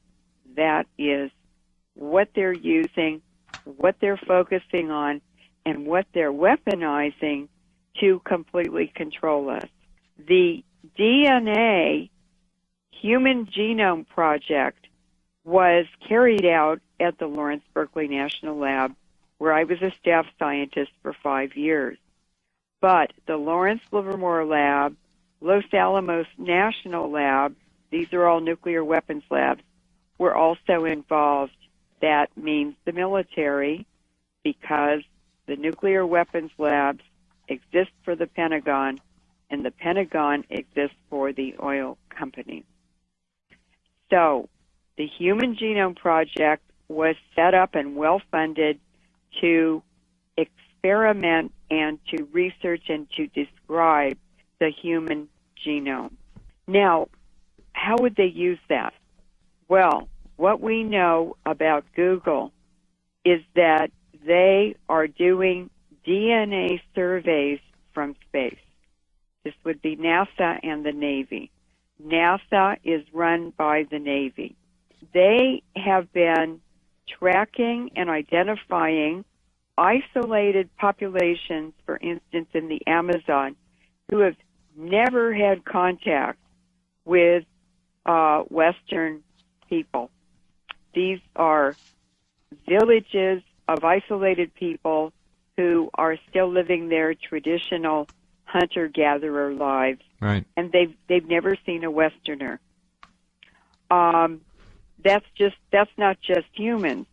They are also doing a global species survey, and I've been tracking this for 2 years and noticed that many new species are being discovered, and it seems to be on a grid system. So they're doing a survey from space, and they went down the west coast of South America and then came up the east coast, and now they're in Southeast Asia. And if you watch in the news, about once a week they come up with a new article and photos on new species they've discovered. This is part of the United Nations Agenda 21 program, which is to identify all species and to do a complete global inventory of humans and animals. And what David Rockefeller has said about Agenda 21 is that in the end, we're going to have a chip on every person, and they will only be allowed to take out of the system what they put into it. If you work 12 hours a day, you're allowed to take 12 hours of something of value out of the system, but nothing more. What is going on? The J. Craig Venter Institute, which you sent me the article, Right. has their mission as, quote, to forge new life forms, unquote. And they are also involved in manipulated computer code on DNA. What does this mean? Well, Dr. Helen Wallace from GeneWatch in 2002 said, we are in great danger, and she described this as a massive DNA database by the back door. Now, what this does sociologically, it begins to set up a caste system here, which we already have, but this is a different way of doing it. I don't know where it's all going to go, but it's clearly hurtling forward at a pace that is pretty damn scary if you understand the potential of control here. And what they're doing is using computing, medicine, technology, and the police state to converge into basically what is creating a totalitarian scientific oligarchy. And their purpose is to get this information and use it in discriminatory programs where the rich benefit and the poor are impacted negatively by these programs. And the second part of that agenda is the depopulation initiatives. Now, a really good example about this biopiracy. Now, I did an interview with Dr. Wynne Parker. So on the air, I was talking about depleted uranium and the tremendous affinity it has for the DNA and mitochondria, because uranium and phosphate structures, they have a love affair all through the universe. And that means that when people are exposed to uranium particles from these wars in Iraq and Afghanistan and Yugoslavia, And by the way, it's over here in 2 weeks in the U.S., and we're inhaling it. Sure, all the time. It sticks to our DNA and our mitochondria that provide all the energy for the body. Somebody made the decision to go ahead and use it against the people in Yugoslavia and then Iraq, knowing full well what would happen. And that's a party I would like to see brought to justice, whoever that was. So as I was sitting there describing all of this to Dr. Parker, and I was talking about HARP, this is all integrated into the HARP system, I knew that Dr. Parker, when Parker was not his real name, I knew he was a CIA scientist. I knew he'd worked for the U.S. government, for the Department of Defense, for the World Health Organization, and the UN at different times. And I knew that he was a microbiologist who knew the whole field because he had to advise the government. And so I just said, Dr. Parker, what is the application of this discovery that nanoparticles are transmitters? And he caught his breath and he said, well, it's to redesign the human genome. That's all, huh? That's all. They're going to create a new species, is what they're talking about here. Basically. It's to create anything they want to. That's right. It's to repeat anything they want to. It's this totalitarian, insane scientific oligarchy that's run by psychopaths, and they think they can do anything they want to. Well, so far nobody's around to stop them, unfortunately. Now, what is transmitting and receiving that's around us? Well, how about cell phones in the megahertz frequency band? These are some abstracts that I'm going to just read the titles of. This is 1996. Single and double-strand DNA breaks in rat brain cells after acute exposure to radio frequency electromagnetic radiation. And they used the cell phone frequencies. DNA strand breaks in rat brain cells. So they're talking about sterility, about cancer, and about altering people's behavior. And the airport scanners are doing the same thing. Wouldn't surprise me. I'm amazed that there's very little attention being paid to the electric grid. And as all of you listening know, it is surrounding you and everybody you know 24 hours a day. Your home, your office, it doesn't matter. It's called wiring in your walls. And that 60 hertz electric service that you rely on to power your goodies can also be used to carry any kind of telecommunication business you can imagine, and I would submit mind and behavior altering and control platforms as well. It's all doable. It's very simple to do because we are electrical systems and we transmit and receive just like any other antenna. We're electrical first and chemical second. We are electric beings. That's right. And a lot of this was described in the 1930s in the lectures that Bertrand Russell gave at Oxford University. And I would like to read a paragraph, if that's okay. Yeah, we have 3 minutes, so you have to hurry. Okay. A totalitarian government with a scientific bent might do things that to us would seem horrifying. The Nazis were more scientific than the present rulers of Russia and were more inclined to the atrocities that I have in mind. If they had survived, they would probably have soon taken to scientific breeding. Any nation which adopts this practice will, within a generation, secure great military advantages. The system, one may surmise, will be something like this, except possibly in the governing aristocracy. All but 5% of males and 30% of females will be sterilized. The 30% of females will be expected to spend the years from 18 to 40 in reproduction in order to secure adequate cannon fodder. As a rule, Artificial insemination will be preferred to the natural method.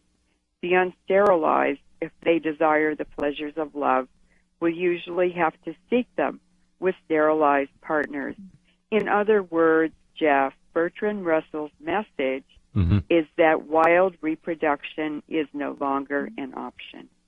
Yeah. So basically, they have unlimited budgets. They have an unlimited scientific body in universities to do all this research.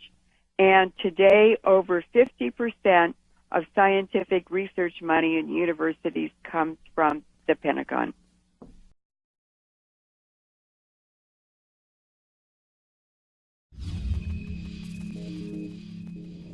It used to be that your privacy was invaded by people breaking into your home, listening to your phone calls, opening your mail. But technology has made it far easier for criminals and governments to invade your privacy. As a matter of fact, you could argue that metadata is far more dangerous than just listening to people's phone calls or opening their emails.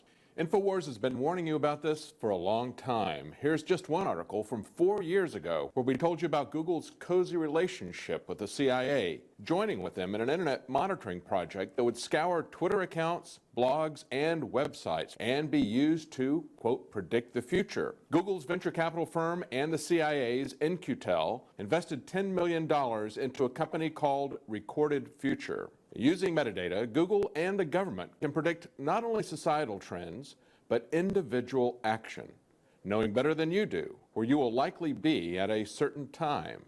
That's being done with metadata, not with your phone calls or your email. But now the surveillance state gets far more intrusive and sinister.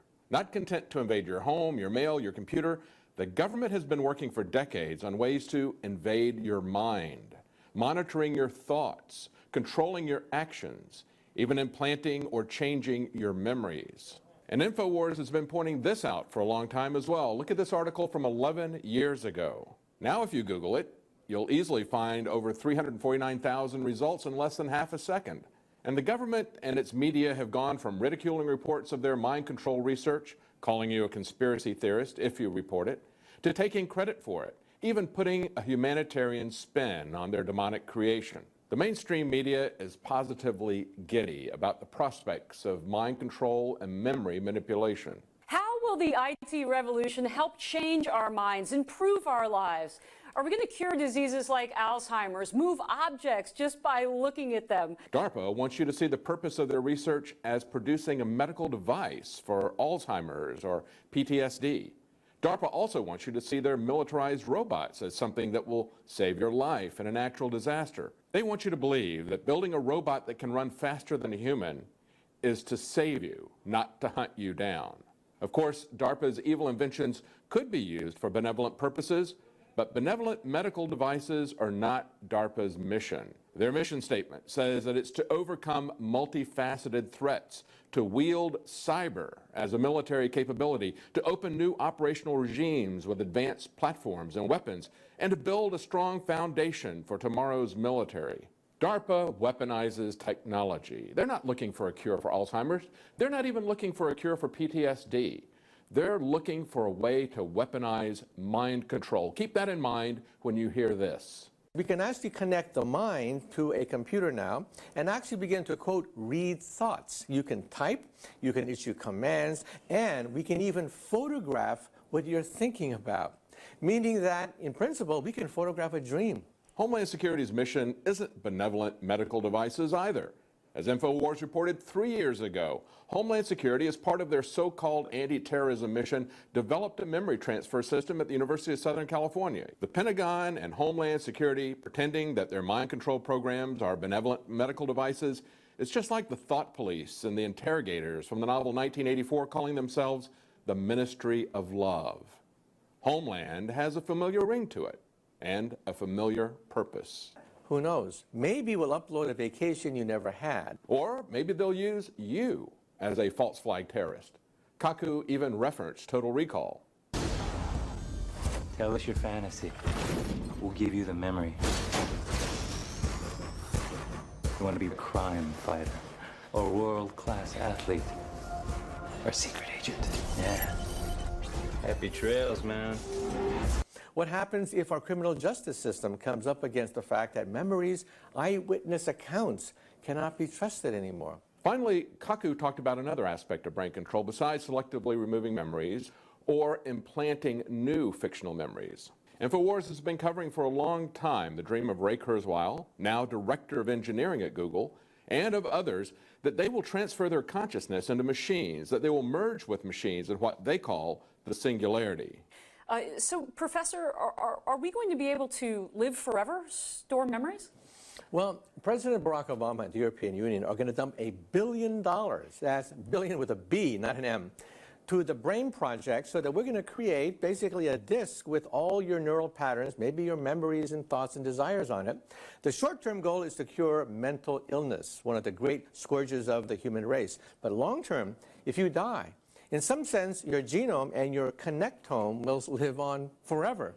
The real singularity is the merging of global corporations with global government in order to enslave you. We've already seen a huge upswing in prosperity because of the IT revolution. The kind of things that you're talking about, though, sound like they could expand our economy, improve our lives. They see you as lab rats. They will offer you some temporary beneficial benefits in order to get you to accept their brain and memory technology, but it will be the instruments of your enslavement.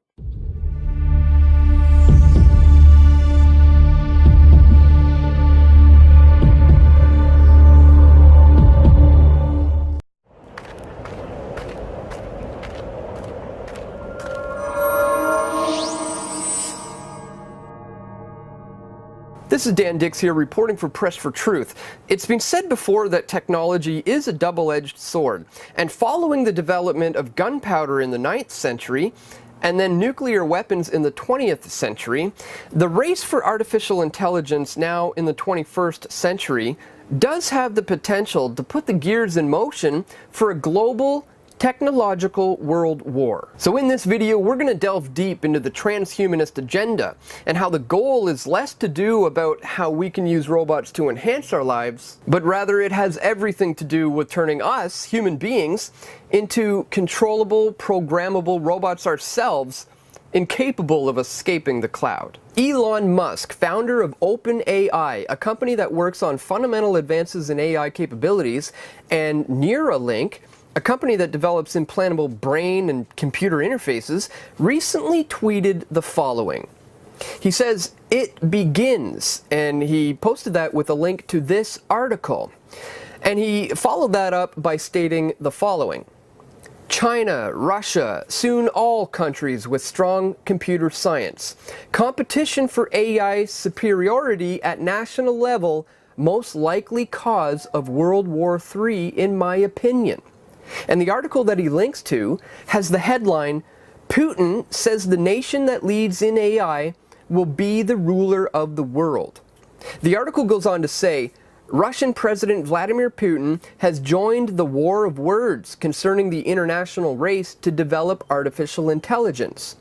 Speaking to students last Friday, Putin predicted that whichever country leads the way in AI research will come to dominate global affairs.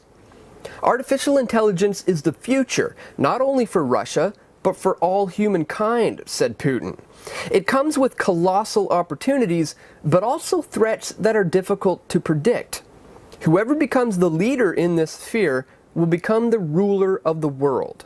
But just who is on the cusp and on the forefront of developing artificial intelligence technology? Well, the Chinese have stated that they have ambitions to become the world's leader in AI by 2030. However, the evidence would suggest that it is indeed the United States who are leading the charge through the militarization of its alphabet company known as Google. Now, before we look at where all of this is heading, we first have to look at where this all began. DARPA, the Defense Advanced Research Projects Agency, launched in 1958 with the goals of making pivotal investments in breakthrough technologies for national security. Now, they have most notably influenced many non-military fields, such as computer networking and the basis for the modern internet, and graphical user interfaces in information technology. Now, here are just a few projects that DARPA is currently working on or has developed. We have CTS, or combat zones that see. The goal is to track everything that moves in a city by linking up a massive network of surveillance cameras to a centralized computer system. Artificial intelligence software would then identify and track all movement throughout the city. They're also developing remote-controlled animals.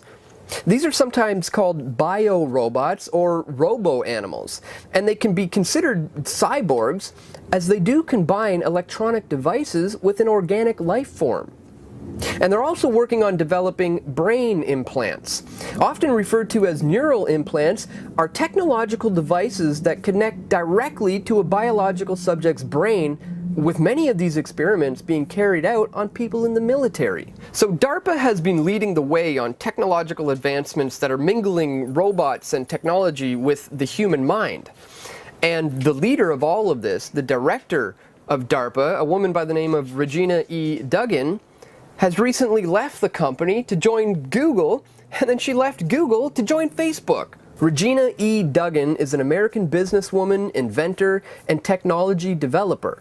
She served as the 19th director of DARPA, and in March of 2012, she left government to take an executive role at Google. Just prior to the acquisition, it was announced that she would create and lead the Advanced Technology and Projects, or ATAP, group at Google, owned by Motorola Mobility. And in 2016, she left Google and joined Facebook. And she's going to lead the newly formed team called Building 8. So the technological ideas of DARPA in regards to transhumanism and the merging of man and machine are now making its way into the fabrics of society through Google and Facebook. We are being sold on the idea that merging man and machine is going to provide convenience, and our lives are going to be better off and will be more enhanced with this technology. The goal is to first get us addicted to using these devices, then get us used to wearing these devices on our hand in the form of a watch, or on our forehead in the form of glasses. And eventually they'll have us implanting these devices, for our convenience of course, and alas, the transhumanism agenda will almost be complete. But of course, microchips are so 1990s. Today it's all about nanorobotics that DARPA has developed into what is now called smart dust technology, where tiny micro-electromechanical systems can potentially be inhaled or even rubbed into the skin instead of implanted. And just as a quick side note, I recently switched from using this as a deodorant to using an all-natural deodorant, which is much, much better. And I was reading the back just to compare, and look what Old Spice decided to write on the back. Contains odor-fighting atomic robots that shoot lasers at your stench monsters and replaces them with fresh, clean, masculine scent elves. Odor-fighting atomic robots that shoot lasers at your stench monsters? What kind of nonsense is this? Now, I'm not suggesting that there is nanobot technology in here, but what I am suggesting is this is some deep-seated psychological conditioning, which really amounts to nothing more than predictive programming. And now, with the development of the cloud, they're seeking to merge the machine man with this system for the ultimate purposes of control through a global surveillance state.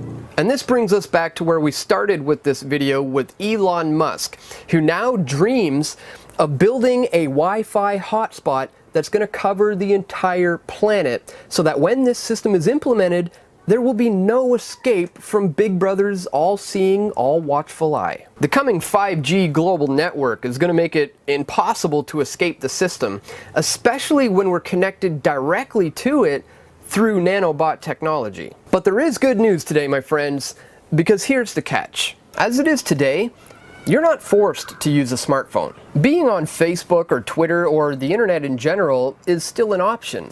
We don't have to be here if we don't want to be. And in fact, we've been tricked into voluntarily giving up all of our information openly to Big Brother. So as we continue to push forward and technology inevitably advances, we're going to have to find a balance between how we can both utilize technology but also stay disconnected from it on a biological level. I'd encourage you to take the 2-day electronic detox challenge and see how you feel after going just a couple of days without any Wi-Fi or exposure to radio signals or any screens of any kind, and I think you'll be quite surprised at just how good you'll feel. A huge shout out goes to our patrons at patreon.com/pressfortruth. We cannot do this work without you, so thank you so much to anybody who's contributing there. And if you haven't yet joined, please check the links in the description below, or if you'd like to contribute directly, you can do so at the Patreon alternative link, pressfortruth.ca/donate. Thanks for watching, my friends. Stay tuned. We've got more video reports coming soon. This is Dan Dix reporting for Press for Truth.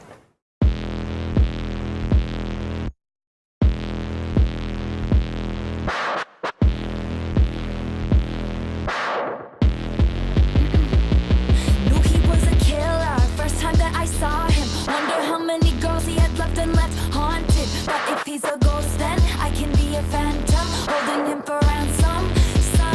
Some boys are trying too hard. He don't try at all though. Younger than my exes, but he act like such a man. So I see nothing better. I keep him forever, like a vendetta.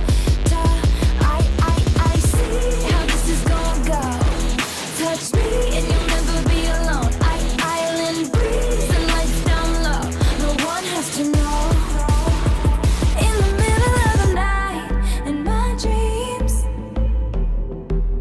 You should see the things we do, baby.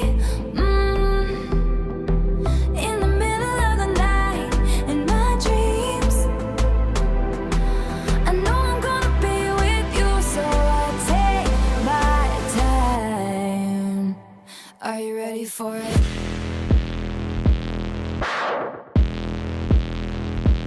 Knew I was a robber, first time that he saw me. Stealing hearts and running off and never saying sorry. But if I'm a thief, then he can join the heist and we'll move to an island.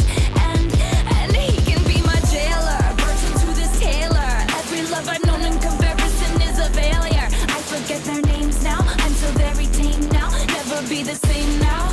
No, I see how this is gonna go. Touch me and you'll never be alone. Island breeze and lights down low. No one has to know. No one has to know. In the middle of the night, in my dreams. You should see the things we do, baby.